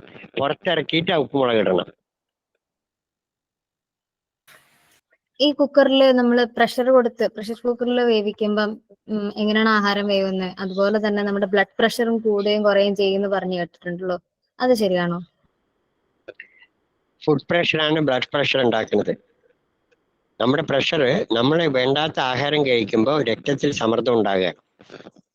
അത് കൊഴുപ്പടിഞ്ഞു കൂടുകയോ ദഹനക്കേട് കൊണ്ട് വെട്ടതാകണം. ഭക്ഷണം വ്യത്യാസപ്പെടുത്തി കഴിഞ്ഞാൽ പ്രഷർ നോർമൽ ആകുന്നതാണ്. ടെൻഷൻ കൊണ്ടും BP കൂടും. നമ്മൾ പറയുന്ന ചിട്ടയായ ജീവിതത്തിലേക്ക് വന്നാൽ മതി. കുക്കർ ഉപയോഗിക്കുന്നവർ അത് ഉപയോഗിക്കുന്നത് ഉപ്പും മുളകും ആ കുക്കറിൽ വെച്ചിട്ട് ഇതാക്കാൻ പാടില്ല. വേവിച്ചെടുത്തിട്ട് പിന്നീട് ചേർക്കണം. ഉപ്പും മുളകൊക്കെ ഇറക്കി വെച്ചിട്ട് സ്റ്റീൽ കുക്കറിൽ വെക്കണം. വെച്ചിട്ട് ഉപ്പും മുളക് ചേർക്കുന്നത് ഇറക്കി വെച്ചിട്ട് ഇറക്കണം. മൺപാത്രത്തിൽ ഇറക്കി വെക്കണം. പറയൂ. ഭക്ഷണം വെന്ത ശേഷം മാത്രം ഉപ്പ് ചേർക്കണം എന്ന് പറയുന്നത് എന്തുകൊണ്ടാ? ഈ ഉപ്പ് ശരീരത്തിന് ആവശ്യമില്ലാത്ത സാധനമാണ്. ഉപ്പ് ശരീരത്തിന് ദോഷമുള്ളതാണ്. ശരീരത്തിന് നീരുണ്ടാക്കണം ഉപ്പ്. കിഡ്നിക്ക് ഭാരമാണ് ഈ ഉപ്പ്. ഉപ്പ് ശരീരം നമ്മുടെ ഭക്ഷണമേ അല്ല ഉപ്പ്. സോഡിയം ക്ലോറൈഡ് ഇളനീരിന്നും തേങ്ങയിൽ നിന്നും കിട്ടേണ്ടതാണ്. ഒരു ലവണത്തിൽ നിന്നും ശരീരം സ്വീകരിക്കില്ല. ഭൂമിയിലുള്ള സോഡിയോ പൊട്ടാസ്യോ ഒന്നും ഡയറക്റ്റ് ആയിട്ട് ശരീരം സ്വീകരിക്കാൻ പറ്റില്ല. അത് ചെടിക്ക് മാത്രമേ സ്വീകരിച്ച് ചെടി ഭക്ഷണത്തിലൂടെ സംയുക്തമായിട്ട് ഭക്ഷണത്തിലൂടെ തരണം. അത് മാത്രമേ ശരീരം സ്വീകരിക്കുള്ളൂ. ഇരുമ്പിന് ചുരണ്ടി കഴിച്ചു കഴിഞ്ഞാൽ അയൺ സ്വീകരിക്കാൻ കഴിയില്ല. ഏലക്കര മുരിങ്ങയില കഴിച്ചാൽ ഇരുമ്പ് സ്വീകരിക്കാൻ പറ്റുള്ളൂ. കാൽസ്യത്തിന് ചുണ്ണാമ്പ് കഴിച്ചിട്ട് കാര്യമില്ല. റാഗി തന്നെ കഴിക്കണം കാൽസ്യം കിട്ടാൻ. ഈ നിരന്തരം രോഗിയായിരിക്കുന്ന ഒരാള് പക്ഷെ നിരന്തരം ഞാൻ രോഗിയാണെന്ന് മറ്റുള്ളവരെ പറഞ്ഞ് ഓർമ്മിപ്പിക്കുകയും സ്വന്തമായിട്ട് പറഞ്ഞുകൊണ്ടിരിക്കുന്ന ഒരവസ്ഥ. ഇങ്ങനെയുള്ള ഒരാൾക്ക് ഒരിക്കൽ പോലെങ്കിലും ആ രോഗത്തിൽ നിന്ന് മറികടക്കാൻ സാധിക്കുമോ? സാധിക്കില്ല. മനസ്സിൽ ഞാൻ അറിവുള്ളവനാണെന്ന് ചിന്തിച്ചുകൊണ്ടിരിക്കണം. നമ്മൾ എങ്ങനെ ചിന്തിക്കുന്നോ അങ്ങനെ നമ്മളായി മാറും. എനിക്ക് ക്യാൻസറാണെന്ന് വെച്ചാൽ 1 മാസത്തോടെ ആ ക്യാൻസർ വരും. നമ്മുടെ ശരീരത്തിൽ ഒരു മുഴയുണ്ടെങ്കിൽ ആ മുഴയെ നോക്കിയിട്ട് ഈ മുഴ ക്യാൻസർ ആകും എന്ന് ഒരു 30 ദിവസം പറഞ്ഞുകൊണ്ടിരുന്ന 30-ാം ദിവസം അത് ക്യാൻസർ ആയിട്ടുണ്ടാവും. റേഡിയേഷൻ പോണ്ടി വരും. നമ്മൾ എങ്ങനെ മനസ്സിൽ ചിന്തിക്കുന്നോ അതാണ് നമ്മളായി തീരുക. ഞാൻ ആരോഗ്യമുള്ളതാണോ വെച്ചാൽ ആരോഗ്യം, ഞാൻ രോഗിയാണോ വെച്ചാൽ രോഗി തന്നെയാണ്. എൻ്റെ സൂക്കേട് മാറുന്ന നിങ്ങൾ തീരുമാനിച്ചാൽ മാറും. മാറില്ല. ഈ സലീം സാർ പറഞ്ഞുകൊണ്ട് പ്രകൃതി കൊണ്ടൊന്നും എൻ്റെ മാറില്ല വെച്ച് എമ്മത്തെ എവിടെ പോയാലും മാറില്ല. B positive, always be positive. ചിന്തയും വാക്കും പ്രവൃത്തി എപ്പോഴും പോസിറ്റീവ് ആയിരിക്കണം. എപ്പോഴും മനസ്സിൽ ചിന്തിക്കുന്നതും എന്ത് യഥേ ഭാവം തദ്ഭവതി എന്നാണ്. എങ്ങനെ ഭവിക്കുന്നു അങ്ങനെ ആവുതീരും. സ്പ്രെഡ് ദ മെസ്സേജിനെ പറ്റി പറഞ്ഞല്ലോ. അതായത് അവസാന 5ാമത്തെ പോളിസിയിൽ മെസ്സേജ് സ്പ്രെഡ് ചെയ്യണം. എങ്ങനെ ഈ മെസ്സേജ് സ്പ്രെഡ് ചെയ്യണ്ടേ? അതായത് നമുക്ക് ഈ ആളുകൾക്ക് ചിലപ്പം പറഞ്ഞാൽ ഇഷ്ടപ്പെടത്തില്ലായ്കൾ വരും, സങ്കടങ്ങൾ വരും. അവരുടെ ഇമോഷന്, മാനസിക അവസ്ഥേനെയാണ് മാത്രം മുറിവേൽപ്പിക്കത്തുള്ളൂ. അവരുടെ ബുദ്ധിക്ക് അവരുടെ ആത്മാവിന് കറക്റ്റ് നമ്മൾ പറയുന്നതിൽ ഇതുപോലത്തെ ആശയങ്ങൾ കേട്ട് കഴിഞ്ഞാൽ നന്നായിട്ട് അറിയാൻ പറ്റും. മനസ്സിനാണ് വിഷമം ഉണ്ടാക്കുക, അസ്വസ്ഥത ഉണ്ടാക്കുക. അപ്പൊ അസ്വസ്ഥത ഉണ്ടാക്കാതെ, വിഷമങ്ങൾ ഉണ്ടാക്കാതെ എങ്ങനെ ഒരു കാര്യം അവരെ പറഞ്ഞ് മനസ്സിലാക്കിയ നമ്മൾ പറഞ്ഞാൽ 40 വർഷമായി അതാ ചെയ്തുകൊണ്ടിരിക്കുന്നത്. ഇന്നും ചെയ്തുകൊണ്ടിരുന്ന, ഇന്നും വൈകുന്നേരം വരെ അത് ചെയ്തിട്ട് ഇവിടെ ഈ ക്ലാസ്സിലേക്ക് വന്നത് ഉണ്ട്. ഇതുവരെ ചെയ്തിട്ടുണ്ട്. ആ രോഗികൾക്ക് പറഞ്ഞു കൊടുത്ത് അവരിൽ ഒരാളായി മാറി അവരിലെ ഭാഗത്തിൽ നിന്ന് ഇതാണ് നിങ്ങളുടെ രോഗത്തിന് കാരണം, ഇതാണ്, ഇത് മാറ്റിയാൽ അത് എന്ത് വേണമെന്ന് വെച്ചാൽ ഞാൻ കുറച്ചൊക്കെ ആചരിക്കണം. 100% ഞാൻ പറ്റിയില്ലെങ്കിലും ചായ കുടിച്ചുകൊണ്ട് അവരുടെ ചായ കൂടി മാറ്റാൻ കഴിയില്ല. ഞാൻ ചാരായം കുടിച്ചിട്ട് അവരുടെ ചാരായം കൂടി മാറ്റാൻ കഴിയില്ല. ഞാൻ നോൺ കഴിച്ചിട്ട് അവരുടെ വെജിറ്റേറിയൻ ആക്കാൻ കഴിയില്ല. ഞാൻ ആചരിച്ചിട്ടാണ് ഇത് പറയുന്നത്. അതാണ് എൻ്റെ ഗുരുനാഥ ആവശ്യപ്പെട്ടത്. ആദ്യം പ്രകൃതി ജീവനെ നിങ്ങൾ ആചരിക്കുക, നിങ്ങളുടെ ആരോഗ്യം മെച്ചപ്പെടുത്തുക, എന്നിട്ട് മറ്റുള്ളവർക്ക് പറഞ്ഞു. തലവേദന, മൈഗ്രെയിൻ പ്രകൃതി ജീവനത്തോട് മാറ്റിയിട്ടാണ് 40 വർഷമായി ഞാൻ പറഞ്ഞുകൊണ്ടിരിക്കുന്നത്. ഹലോ പറയൂ. ഹലോ, ഈ തൈര് പാല് കഴിക്കാണ്ട് തൈര് കഴിക്കാൻ പറ്റൂലേ? സത്യത്തില് ഈ പാലിന്റെ ഒരു സാധനവും ആവശ്യമില്ല. ഈ പാലും തൈരും ഇതൊക്കെയാണ് കഫത്തിന് ഒരുപാട് രോഗത്തിന് കാരണം. ജോൺ എച്ച് ടോബ് എന്ന് പറയുന്ന അമേരിക്കയിലെ ക്യാൻസർ സ്പെഷ്യലിസ്റ്റ് 7ാമത്തെ കാരണം ക്യാൻസർ ഉണ്ടാക്കുന്നത് മിൽക്ക് ആൻഡ് മിൽക്ക് പ്രോഡക്റ്റ് എന്നാ പറയുന്നത്. ഏറ്റവും നല്ല പാൽ അദ്ദേഹം പറയുന്നത് coconut milk is the best milk in the world എന്നാ പറയുന്നത്. നിങ്ങൾ പാല് കഴിക്കുന്ന അത്ര മോഹമുണ്ടെങ്കിൽ തേങ്ങാപ്പാൽ കഴിച്ചാൽ മതി. അതെ, പാലിന്റെ ദോഷം പറയണമെങ്കിൽ ഞാൻ 1 മണിക്കൂർ കൂടി വേണ്ടി സംസാരിക്കേണ്ടി വരും. അതുകൊണ്ട് ഇപ്പൊ പറയുന്നില്ല. പാലിനെ കുറിച്ച് ഒരുപാട് പറയാനുണ്ട്, പറഞ്ഞോളൂ. സാറേ, കോക്കനട്ട് മിൽക്കിന്റെ തൈര് എങ്ങനെ ഉണ്ടാക്കുന്നത്? കോക്കനട്ട് മിൽക്കിന്റെ തൈര് അസീന, ആ കോക്കനട്ട് മിൽക്കിന്റെ തൈര് ഒന്ന് പറഞ്ഞു കൊടുക്കടാ. കോക്കനട്ട് തൈരല്ലേ, തേങ്ങാപ്പാൽ എടുക്കുക, ഒരു തേങ്ങയുടെ പാലെടുക്കുക. ആവശ്യമുള്ള തേങ്ങാപ്പാൽ എടുത്തിട്ട് അതിൽ ചെറുനാരങ്ങ മിക്സ് ചെയ്യുക. ചെറുനാരങ്ങ മിക്സ് ചെയ്തിട്ട് നന്നായിട്ട് നന്നായിട്ട് മിക്സ് ചെയ്യുക. അതുപോലെ ഈ 2 പാത്രം കൊണ്ട് അതിനെ ആറ്റുന്നത് എന്താ പറയാ സാർ? എന്താ പറയാ? ഊറ്റുക എന്നല്ല പറയുന്നത്. അല്ല, അതായത് ചായ ആറ്റണ പോലെ. ചായ ആറ്റുന്ന പോലെ ഒരു 3-4 വർഷം ഇതിനെ തിരിച്ചു മറിച്ചും ചെയ്തു പറഞ്ഞാൽ അത് കട്ടിയായി കൊണ്ടുവരും. അങ്ങനെ 2-3 മണിക്കൂർ വെച്ച് പറഞ്ഞാൽ അത് തൈരായി സാർ. ആ തൈര് കൊണ്ട് നമുക്ക് മറ്റേ അവല് തൈര് സാധം ഉണ്ടാക്കാം, പച്ചക്ക് കഴിക്കാം. ആ തൈരും അവലും കൂടെ മിക്സ് ചെയ്തിട്ട് അതിൽ വേണമെങ്കിൽ മാതളങ്ങ, അതുപോലെ തന്നെ വെള്ളരിക്കൊക്കെ കഷ്ണമൊക്കെ അരിഞ്ഞിട്ടിട്ട് അത് ഒരു നേരത്തെ ഭക്ഷണമായിട്ട് നമുക്ക് കഴിക്കാം, വേവിക്കാത്ത ഭക്ഷണം. മനസ്സിലായോ? അസീനെ നിങ്ങളെ വിളിച്ചിട്ടുണ്ടെങ്കിൽ ആ കുട്ടി ഒരുപാട് കാര്യം പറയും. അല്ലെ, പാചകത്തിൽ എക്സ്പെർട്ടാണ് ആ കുട്ടിയാണ്. എന്റെ അനിയത്തിയുടെ അനുഭവം ഒന്ന് പറയട്ടെ. എന്റെ അനിയത്തിയുടെ അനുഭവം ഒന്ന് സാറിന്റെ അനുഭവത്തോടെ ഞാൻ പറഞ്ഞോട്ടെ. പറഞ്ഞോളൂ. ഞാൻ സംസാരിക്കുന്നത് ക്ലിയർ അല്ലേ സാർ? ക്ലിയർ ആണ്, പറഞ്ഞോളൂ. എന്റെ അനിയത്തിക്ക് 8 വർഷമായിട്ട് വീസിംഗ് പ്രോബ്ലം ഉണ്ടായിരുന്നു. ലങ്സ് ചുരുങ്ങലാണ് ശരിക്കും അവളുടെ പ്രോബ്ലം. കഫക്കെട്ടിന്റെ പ്രശ്നം. കഫക്കെട്ട് മൂലമായിട്ട് ശ്വാസം നന്നായിട്ട് എടുക്കാൻ പറ്റില്ല. അപ്പൊ അവളൊരു 1 മീറ്റർ അപ്പുറത്ത് നിൽക്കുകയാണെങ്കിലും നമുക്ക് അവൾ ശ്വാസം എടുക്കുന്നത് കേൾക്കാൻ പറ്റും. ഭയങ്കര ബുദ്ധിമുട്ടായിട്ടാണ് ശ്വാസം എടുക്കുന്നത്. അതുപോലെ തന്നെ നടക്കാൻ പറ്റില്ല, ഒരു സ്റ്റെപ്പ് കയറാൻ പറ്റില്ല. അതുപോലെ തന്നെ ഫ്രൂട്ട്സിൽ ഓറഞ്ച്, മുസമ്പി, ആ പുളിയുള്ള ആഹാരം ഒന്നും കഴിക്കാൻ പാടില്ല. അങ്ങനെയൊക്കെ ആയിരുന്നു അവളുടെ ഒരു ഇത്. ഭയങ്കര ബുദ്ധിമുട്ടായിരുന്നു. അപ്പോൾ അങ്ങനെ ആയി 8 വർഷത്തോളം മരുന്ന് കഴിച്ചുകൊണ്ടിരുന്നു. മരുന്ന് പറയുമ്പോൾ 3 നേരം ടാബ്ലറ്റ് ഉണ്ടായിരുന്നു. അതുപോലെ തന്നെ 2 നേരം വായിൽ സ്പ്രേ അടിക്കും. ഭയങ്കര ബുദ്ധിമുട്ടായിരുന്നു. ഇത്രയും ചെയ്തിട്ട് പോലും അവൾക്ക് സുഖമായിട്ട് ഇരിക്കാൻ പറ്റാത്ത അവസ്ഥയായിരുന്നു. പിന്നെ അതുപോലെ തന്നെ ഒരു ദിവസം ഭയങ്കര ബുദ്ധിമുട്ടായി. രാത്രി ഞങ്ങൾ ഇവിടുന്ന് പാലക്കാട്ടിൽ നിന്ന് കോയമ്പത്തൂർ പോയി. കോയമ്പത്തൂരിൽ നിന്ന് തൃശ്ശൂർ കൊണ്ടുവന്നു. ജൂബിലി മിഷനിലേക്ക് കൊണ്ടുവന്ന് അഡ്മിറ്റ് ചെയ്യാൻ പറഞ്ഞു. പക്ഷെ ഞങ്ങൾ അഡ്മിറ്റ് ആക്കാൻ അവൾക്ക് താല്പര്യമില്ല. അഡ്മിറ്റ് ചെയ്യേണ്ട പറഞ്ഞ് അപ്പോൾ ആ ദിവസം കഴിക്കാനുള്ള ഗുളിക മാത്രം വാങ്ങിച്ച് ഞങ്ങൾ വന്നു. വന്നിട്ട് സലീം മാഷിനെ പോയി, അപ്പൊ ഞാൻ ഈ പ്രകൃതിയിലേക്ക് വന്ന പുതുക്കുമായിരുന്നു. സലീം മാഷിനെ പോയി കണ്ടിട്ട് സലീം മാഷിന്റെ നിർദ്ദേശപ്രകാരം ആഹാരം കഴിക്കാൻ തുടങ്ങി. ആഹാരം സാറ് 1 മാസമാണ് ചിട്ട പറഞ്ഞത്. പക്ഷെ 10 ദിവസത്തിന്റെ ഉള്ളിൽ തന്നെ അവൾക്ക് നല്ലതുപോലെ മാറ്റം കണ്ടു തുടങ്ങി. നല്ലതുപോലെ മാറ്റം കാണാൻ തുടങ്ങി. ശ്വാസം എടുക്കുമ്പോൾ ഒരു ബുദ്ധിമുട്ടും ഇല്ലാതെ ശ്വാസം എടുക്കാനും പണി ചെയ്യാനും അത് നല്ല ആക്ടിവിറ്റീസ് ആയിരുന്നു. ഇപ്പൊ 3 വർഷമായി സലീം മാഷിനെ കണ്ടിട്ട്. ഈ 3 വർഷവും ഒരു ടാബ്ലറ്റും കഴിക്കുന്നില്ല. അതുപോലെ ഇൻഹേലറും ഉപയോഗിക്കുന്നില്ല. നല്ല ആക്റ്റീവാണ്. പക്ഷെ സാറ് പറഞ്ഞ രീതിയിലാണ് ഭക്ഷണം കഴിക്കാറ്. 1 നേരം മാത്രമാണ് വേവിച്ച ആഹാരം കഴിക്കുന്നത്. ബാക്കി 2 നേരം വേവിക്കാത്ത ആഹാരമാണ് കഴിക്കുന്നത്. നല്ലതുപോലെ ഇപ്പൊ ഒരു കുഴപ്പമില്ലാതെ നന്നായിട്ട് ഇരിക്കുന്നുണ്ട്. മനസ്സിലായി സാർ?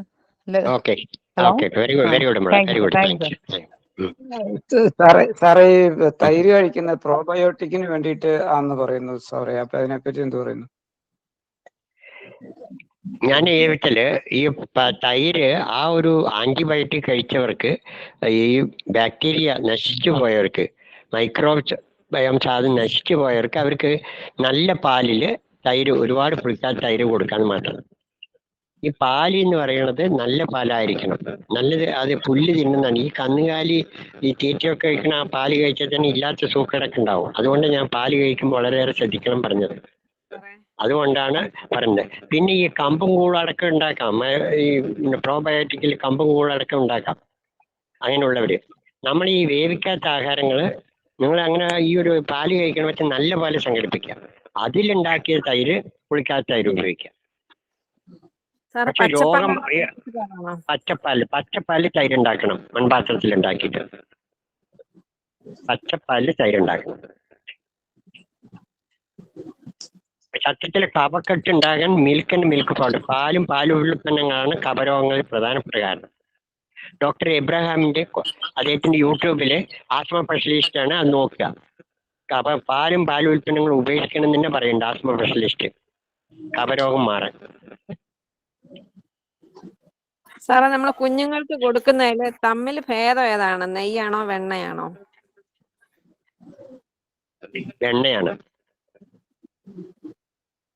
വെണ്ണയാണ്. അത് വളരെ കുറച്ച് കൊടുത്താൽ മതി. ആ വെണ്ണയും നെയ്യൊക്കെ നല്ല പാലിൽ നിന്ന് എടുത്തതായിരിക്കണം. ഈ മിൽമ പാലിൽ നിന്ന് എടുത്ത നെയ്യും വെണ്ണയും കുട്ടിക്ക് കൊടുക്കണ്ട. കുട്ടിക്ക് പ്രശ്നം ഉണ്ടാവും.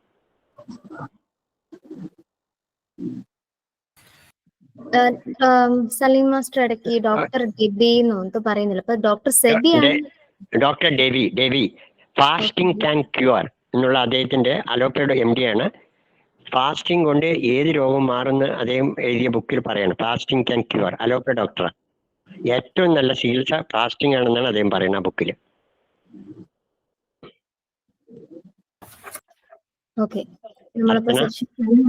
ക്ലിയർ ആയ മോളെ? ഒരു സംശയം സാറേ, പിന്നെ കഞ്ഞിയുടെ കൂടെ ചക്കയും ഇങ്ങനെ ഒരു കേരളത്തിലെ ഒരു മെയിനായിട്ടുള്ള ഒരു മെനു ആണ് ചക്കയും കഞ്ഞിയും. അതായത് ചക്ക പഴമാണോ? ചക്ക കറിയല്ലേ? ചക്ക കറി വെച്ചിട്ടുള്ളതല്ലേ? അതെ അതെ അതെ. കഞ്ഞിയും ചക്ക കറിയും കഴിക്കാം. കഞ്ഞിയും ചക്കക്കറി കഴിക്കാം. അതുപോലെ ചക്കക്കുരുവും നമ്മൾ ഇട്ടിട്ട് കഴിക്കാം. കറീൻ്റെ കൂടെ ഇട്ട് കഴിക്കാം. ചക്കക്കുരു ഹൈലി പ്രോട്ടീൻ ആണ്. നല്ല ഭക്ഷണമാണ് ചക്കക്കുരു. പായസം അടക്കം ഉണ്ടാക്കാം ചക്കക്കുരു കൊണ്ട്.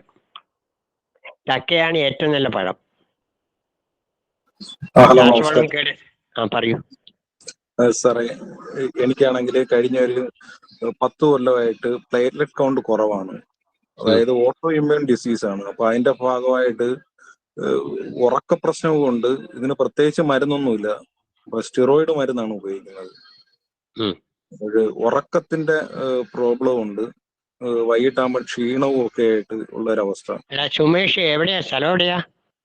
എന്റേത് കൊല്ലവാ. കൊല്ലമാണ്. അപ്പൊ സുമേഷ് ആ അശ്വിനിയെ കണ്ടിട്ട് നമ്പർ കണ്ടിട്ട് ഒന്ന് പറഞ്ഞിട്ട് 3 to 6 ഒന്ന് വിളിക്കൂ, ടൈം ബുക്ക് ചെയ്തിട്ട്.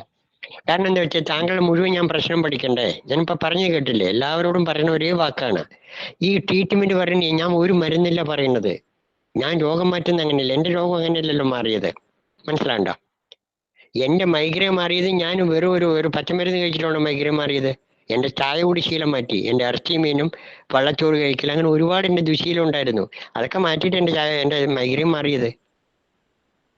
അപ്പോൾ എല്ലാവരും നമുക്കൊരു ശീലങ്ങൾ ഉണ്ടാവും, ഇതിനൊരു കാരണമുണ്ടാവും. ആസ്മ കംപ്ലൈന്റ്, പുകവലിക്കുന്ന ആൾക്ക് ആസ്മ കംപ്ലൈന്റ് വരാൻ പ്രധാനപ്പെട്ട കാരണം പുകവലിയാ. പുകവലി നിർത്താതെ ആസ്മ കംപ്ലൈന്റ് മാറില്ല, കഫക്കെട്ട് മാറില്ല. ലിവർ സിറോസ് വന്ന ആള് മദ്യപിക്കുന്നതാണെങ്കിൽ മദ്യപാനം മറ്റേ ലിവർ സിസ്റ്റം മാറില്ല. ലോകത്ത് ഒരു മരുന്നുമില്ല മദ്യപാനം നിർത്താതെ. ഇതാണ് ആദ്യം പഠിക്കേണ്ടത്. ഞാൻ ഈ മെസ്സേജാണ് തരുന്നത്. രോഗത്തിന് കാരണമുണ്ട്, കാരണം മാറ്റാതെ കാര്യം പോവില്ല. നിങ്ങൾ അസിഡിറ്റി മാറാൻ വേണ്ടി കുക്കുംബർ ജ്യൂസ് കഴിച്ചാൽ അസിഡിറ്റി മാറുമെന്ന് വിചാരിച്ച പോലെ വീഴില്ല. എല്ലാം വേണ്ടാത്തൊക്കെ കഴിച്ചിട്ട് ഒരു കുക്കുംബർ ജ്യൂസ് കഴിച്ചാൽ അസിഡിറ്റി മാറുമോ? രാവിലത്തെ ഒരു വൈകുന്നേരം വരെ വേണ്ടാത്ത അസിഡിറ്റിയും കഴിച്ചിട്ട് ഒരു കുക്കുംബർ ജ്യൂസ് കഴിച്ച് രക്ഷപ്പെടാൻ പറ്റുമോ? അങ്ങനെയാണ് ഭഗവാന്റെ നിയമം തെറ്റാ. സാത്വികാഹാരം കഴിക്കണം തന്നെ തെറ്റിപ്പോകും. അപ്പൊ ഇപ്പൊ സലീം മാസ്റ്റർ ഇപ്പൊ പറഞ്ഞു വെച്ച് തന്നെ തുടങ്ങാണ്. അതായത് കഴിഞ്ഞൊരു 3 വർഷമായി ഇപ്പം ദയാൽ സാറിന്റെ ആശയങ്ങൾ കേൾക്കാൻ തുടങ്ങിയിട്ട്. 20ാമത്തെ വയസ്സിലാണ്. വയസ്സ് വരെ ഒരു ഘട്ടമുള്ള ജീവിതമാണെങ്കിൽ അത് കഴിഞ്ഞിട്ട് അടുത്ത ഘട്ടം തുടങ്ങിയ പോലെ ഉണ്ട്. അടുത്തൊരു പുനർജന്മം സ്റ്റാർട്ട് ചെയ്ത പോലെയാണ്. കാരണം അത്രയും നാൾ ചെയ്തുകൊണ്ടിരുന്നതിൽ എല്ലാരും പറയും, ഓക്കെ നല്ല ആരോഗ്യത്തോടെ ഇരുന്നല്ലോ, നല്ല സുന്ദരിയായിട്ടിരുന്നല്ലോ, അല്ലെങ്കിൽ നല്ല മുടി ഉണ്ടായിരുന്നു, അങ്ങനെ പലതും പറയാറുണ്ട്. പക്ഷെ നമ്മള് പേഴ്സണലായിട്ട് വ്യക്തിപരമായിട്ട് നോക്കുമ്പോൾ നമുക്ക് അറിയാൻ പറ്റും, മലബന്ധം ഉണ്ടായിരുന്നു, ഒത്തിരി പ്രശ്നങ്ങൾ ഉണ്ടായിരുന്നു, പീരിയഡ്സ് ആയി കഴിഞ്ഞ് ഒടുക്കത്തെ വേദനയാണ്, ഒത്തിരി പ്രശ്നങ്ങൾ നേരിടുന്നുണ്ട്. ആ ഒരു പ്രായത്തിൻ്റെതായ പ്രശ്നങ്ങൾ നേരിടുന്നുണ്ടായിരുന്നു. പക്ഷെ ശേഷം ദയാൽ സാറിനെ കണ്ട് ആശയങ്ങൾ പഠിക്കാൻ തുടങ്ങി. അതായത് വെറുതെ പഠിക്കാൻ തുടങ്ങിയതല്ല, സാർ ഒരു പ്രത്യേക രീതിയിൽ അതിനെ പറഞ്ഞ് ബോധ്യപ്പെടുത്തി തരുന്ന അവസ്ഥയിൽ എത്തിയത് കൊണ്ട് അങ്ങനെ പഠിക്കാൻ തുടങ്ങി. ഓക്കെ, പഠിച്ചു എന്നുള്ളത് ശരി, വാനപ്രസ്ഥം കോഴ്സ് ചെയ്തു എന്നുള്ളതും ശരി. പിന്നീട് അത് പയ്യെ ഇപ്പം സലീം മാസ്റ്റർ പറഞ്ഞ പോലെ തന്നെ കുക്കുംബർ ജ്യൂസ് പയ്യെ കുടിക്കാൻ തുടങ്ങി. ഒരു കുക്കുംബർ ജ്യൂസ് കുടിച്ച് അസിഡിറ്റി മാറണം, അല്ലെങ്കിൽ ഫുൾ ആരോഗ്യം വരണം എന്നാണ് നമുക്ക് ആദ്യത്തെ പഠനത്തിന്റെ ആദ്യത്തെ സ്റ്റെപ്പ് അങ്ങനെയൊക്കെ തോന്നുക. പിന്നെ മനസ്സിലായി അല്ല, പിന്നെ എന്തോ മിസ്സിംഗ് ആണ്.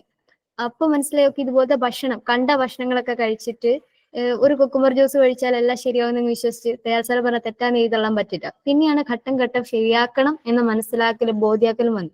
ആ ഒരിടത്തവണക്കാണ് എന്റെ കൂടെ പഠിച്ച ഒരാൾക്ക്, എന്റെ കൂടെ പഠിച്ച് ഡിഗ്രി കഴിഞ്ഞ് ഇറങ്ങിയ ഒരു കുട്ടി നിന്ന നിപ്പില് കുഴഞ്ഞു വീണ് മരിച്ചുപോയി. നല്ല കുട്ടി നിന്ന നിപ്പില് മരിച്ചുപോണേ. അപ്പൊ ഇങ്ങനെ മനസ്സിലായപ്പോഴാണ് ഓക്കെ, എല്ലാരും പറയും കുട്ടിയല്ലേ എന്ത് വേണേലും കഴിച്ചോ, ചെറുപ്പമല്ലേ നിങ്ങൾ എന്ത് വേണേലും കഴിച്ചു, എന്ത് വേണേലും ചെയ്തു.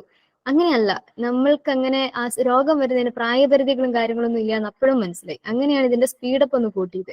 അങ്ങനെ മനസ്സിലാക്കിയ കാര്യങ്ങള്, ബോധ്യമായ കാര്യങ്ങള് പിന്നീട് ജീവിതത്തിൽ ചെയ്തു തുടങ്ങിയപ്പം ഇപ്പൊ മാനസിക നിയന്ത്രണത്തെ പറ്റിയൊക്കെ സലീം സാർ എന്ന് പറഞ്ഞു.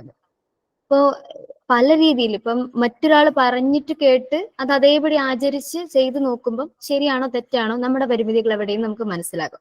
അതിനപ്പുറം അങ്ങനെ ചെയ്ത് വരുമ്പം പിന്നെ ഒരു ഘട്ടം കഴിയുമ്പോൾ നമ്മുടെ ഉള്ളിൽ നിന്ന് തന്നെ നേരത്തെ പറഞ്ഞ പോലെ ഒരു സംസാരം, ഒരു ശബ്ദങ്ങൾ വരാൻ തുടങ്ങും. ചെയ്യേണ്ട കാര്യങ്ങൾ എങ്ങനെ, എങ്ങനെ വേണം, അങ്ങനെ കൃത്യമായ രീതിയിലുള്ള ഓരോ ആശയം നമ്മുടെ ഉള്ളിൽ ഓരോരുത്തരുടെ ഉള്ളിൽ നിന്ന് വരുന്നുണ്ട്. അത് കേൾക്കാനുള്ള ഒരു ചെവി നമുക്ക് ഓരോരുത്തർക്കും വന്നാൽ മതി. അതിനുള്ളൊരു താമസം മാത്രമേ ഉള്ളൂ. അതിന്റെ ഒരു അനുഭവത്തില് സലീമിക്കെന്ന് പറഞ്ഞ കാര്യങ്ങൾ മുഴുവൻ അച്ചട്ടും കറക്റ്റാണ്. ഞാൻ ചോദിച്ച ചോദ്യങ്ങൾ ജനറൽ ആയിരുന്നു, കാരണം ഞാൻ കാണുന്ന കാഴ്ചകളാണ് ഇന്ന് ചോദ്യമായിട്ട് ചോദിച്ചത്. അപ്പോൾ എത്ര നിസ്സംഗഭാവത്തോടെ എത്ര ലളിതമായിട്ടാണ് ഇന്നത്തെ ക്ലാസ് എടുത്തു തന്നത്, എത്ര വ്യക്തമായിട്ടാണ് ഓരോന്ന് പറഞ്ഞു തന്നതെന്ന് അത്ഭുതകരമായിട്ടുള്ള തോന്നിപ്പോയി. പിന്നെ ക്ലാസ് എടുത്തു തന്നതിന് ഒത്തിരിയധികം നന്ദി അറിയിക്കുകയാണ്. ഈ don't judge a book by its cover എന്ന് പറയുന്ന ഒരു കോട്ട് ഇന്നത്തെ ക്ലാസ് കൊണ്ട് അച്ചട്ടാണെന്ന് പിന്നെയും ഒരു വെളിപ്പെടുത്തലാണ് തോന്നുന്നത്. So it was A very good session, very fantastic session. എല്ലാവർക്കും മനസ്സിലാകുന്ന രീതിയിലാണ് ജനറലി നമുക്ക് വേണ്ട കാര്യങ്ങളെല്ലാം തന്നെ പറഞ്ഞു തന്നത്. നമ്മൾ ചെയ്യുന്ന കൊച്ചു തെറ്റുകള്, പക്ഷെ അത് ശീലമായി മാറുമ്പോൾ വലിയ പിഴവുകൾ, അതിനെപ്പറ്റി നല്ല ബോധ്യം ഉണ്ടാക്കി തന്നിട്ടുണ്ട്. ഒത്തിരി നന്ദി സലീമിക്ക, ഇന്ന് വന്ന് ക്ലാസ് എടുത്ത് തന്നതിന് ഒത്തിരി നന്ദി. Thank you. Thank you. എല്ലാവർക്കും ആയിരം സൗഖ്യം ഉണ്ടാകട്ടെ. മെല്ലെ മെല്ലെ ഞങ്ങളുടെ ഈ ഒരു പഠന കോഴ്സാണ് വെച്ച് കഴിഞ്ഞാൽ ഇവിടെ പാലക്കാട് കൊടുവാലിൽ വരികയാണെങ്കിൽ ഫസ്റ്റ് സ്റ്റാൻഡ് വരികയാണെങ്കിൽ ഇത് ആധികാരികമായി പഠിക്കാം. കണ്ണൂരിൽ നിന്നൊക്കെ വരുന്നുണ്ട് ഈ ക്ലാസ് കേൾക്കാൻ വേണ്ടിയിട്ട്, അത് പഠിക്കാം. അല്ലെങ്കിൽ ഇത് ഇങ്ങനെ മനസ്സിലാക്കാനുള്ള ഒരു സന്ദർഭം നിങ്ങളൊന്ന് നോക്കുക. ഏതായാലും പ്രകൃതി ജീവനൊന്ന് ആഴത്തിൽ പഠിക്കുക. ജയൽ സാറിന്റെ ക്ലാസ്, ജയൽ സാർ ഒരുപാട് നിങ്ങളെ വഴിയാണ്. ഞാൻ ചെറിയൊരു ഇതൊരു പറ്റുള്ളൂ, അദ്ദേഹം ഒരുപാട് കരിയിലൂടെ നിങ്ങളെ നയിച്ചിട്ടുണ്ട്. അതിന്റെ കൂട്ടത്തിൽ എൻ്റെ ഗുരുനാഥൻ പറഞ്ഞ ചില കാര്യങ്ങളോട് ഞാൻ പറഞ്ഞെന്ന് മാത്രമേ ഉള്ളൂ. പ്രകൃതി ജീവനും അതിന്റെ കൂടെ ഞാൻ പറഞ്ഞത് മാത്രമേ ഉള്ളൂ. ആ ഗീത മെസ്സേജ് ക്ലാസ് എടുക്കാൻ ഇനിയും വരണം, ഓൺലൈനിൽ കേൾക്കാൻ. എപ്പോ വേണമെങ്കിലും വിളിച്ചോളൂ, എന്നോട് എപ്പോ വേണമെങ്കിലും വിളിച്ചോളൂ. എന്നെ വിളിച്ചാൽ മതി. വേറെ വിഷയമായിട്ട് വരാം. ഇപ്പൊ ഉള്ളൊരു വിഷയം ഇനി ഇരിക്കുമ്പോ വേറെ വിഷയമായിട്ട് വരും കേട്ടോ. എപ്പോ എന്തായിട്ട് പറഞ്ഞു വിളിച്ചാൽ മതി കേട്ടോ. ഓക്കെ, ഏതായാലും ഒരു അവസരം നിന്ന് നിങ്ങൾക്ക് നന്ദി, നിങ്ങൾക്ക് എല്ലാവർക്കും thank you. Thank you for your kindness. Okay, എല്ലാവർക്കും നല്ലത് വരട്ടെ, എല്ലാവർക്കും ആയിരം സൗഖ്യം ഉണ്ടാകട്ടെ കേട്ടോളൂ. വിളിച്ചോളൂ, നിങ്ങൾ വിളിച്ച് ചോദിച്ചോളൂ എന്താണ് വെച്ച് കഴിഞ്ഞാൽ കേട്ടോളൂ. Okay, thank you. Okay, thank you. മഞ്ജുവിന് എന്തെങ്കിലും ചോദിക്കാനുണ്ടോ? മഞ്ജു എന്ത് ചോദിക്കാനാണോ? മഞ്ജു ചോദിച്ചോളൂ. അല്ല, എന്റെ മോനിപ്പോ 2.5 വയസ്സായി. അപ്പൊ ഒരു വയസ്സ് മുന്നേ മുതൽ തന്നെ എപ്പോഴും ചുമയാണ്. ഈ അലർജിയുടെ പ്രശ്നമാണ്. ആന്റിബയോട്ടിക്കും ചുമയുടെ. അല്ല, ഇപ്പൊ 2.5 വയസ്സായി. ഒരു വയസ്സ് മുന്നേ തുടങ്ങിയതാണ്. ഒരു 64 ദിവസമൊക്കെ ആയപ്പോ അന്ന് മുതൽ ഇത് ഇടവിട്ട് എപ്പോഴും ചുമ വന്നാ പിന്നെ നിർത്തില്ല. അങ്ങനെ രാത്രി ഒന്നും ഉറങ്ങാനേ പറ്റാത്ത ഒരവസ്ഥയാണ്. അല്ല, കുട്ടിക്ക് കഫം കൂടുതലുണ്ട്. അപ്പൊ എന്ത് വെച്ച് കഴിഞ്ഞാല് ഉച്ചയ്ക്ക് കുട്ടിയുടെ ആഹാരം എന്ന് പറയുന്നത് ഒന്നില്ലെങ്കിൽ ചാമ കൊണ്ടുള്ള കഞ്ഞിയോ അല്ലെങ്കിൽ ഉണക്കലരി കൊണ്ടുള്ള കഞ്ഞിയോ അത് കൊടുക്കുക. അതും ചമ്മന്തിയും ഞാൻ പറഞ്ഞ കറിയും കൊടുക്കുക. ഒരു നേരം കുട്ടിക്ക് സലാഡ് കൊടുക്കുക, സലാഡും തോരനൊക്കെ ആയിട്ട് കൊടുക്കുക. ഒരു നേരം പഴവും തേങ്ങയും അണ്ടിപ്പരിപ്പൊക്കെ കൂടി പഴപ്പായസം പോലെ ഉണ്ടാക്കി കൊടുക്കുക. ഭയങ്കര ടേസ്റ്റാണ്. ഈ ആഹാരം പാല് പൂർണ്ണമായി നിർത്തുക, കുട്ടിക്ക് പാലേ വേണ്ട. ഈ ആഹാരത്തിലേക്ക് വരും, കുട്ടിയുടെ കഫപ്രശ്നം മാറും. പിന്നെ കുട്ടിക്ക് ഇത് കൊടുക്കരുത്, ഒരു 3 തുളസി ഇലയും 1 കണക്കൂർക്ക ഇലയും കറിവേപ്പില 3 ഇലയും ഒരു ചാറ് പിഴിഞ്ഞിട്ട് കുറച്ച് തേനി അരച്ച് കൊടുക്കൂ. കുട്ടിയുടെ കഫത്തിന്റെ പ്രശ്നമൊക്കെ മാറും. നേന്ത്രപ്പഴല്ലേ മറ്റേ ഇതുണ്ടാക്കുമ്പോ? നേന്ത്രപ്പഴം മാത്രമേ പഴമുള്ളൂ വിചാരിക്കും. എന്തൊരു കഷ്ടമാണ്. ലോകത്ത് നേന്ത്രപ്പഴം മാത്രമേ ഉള്ളൂ. നിങ്ങൾ എല്ലാവരും എന്താ ഇങ്ങനെ വിചാരിക്കണേ?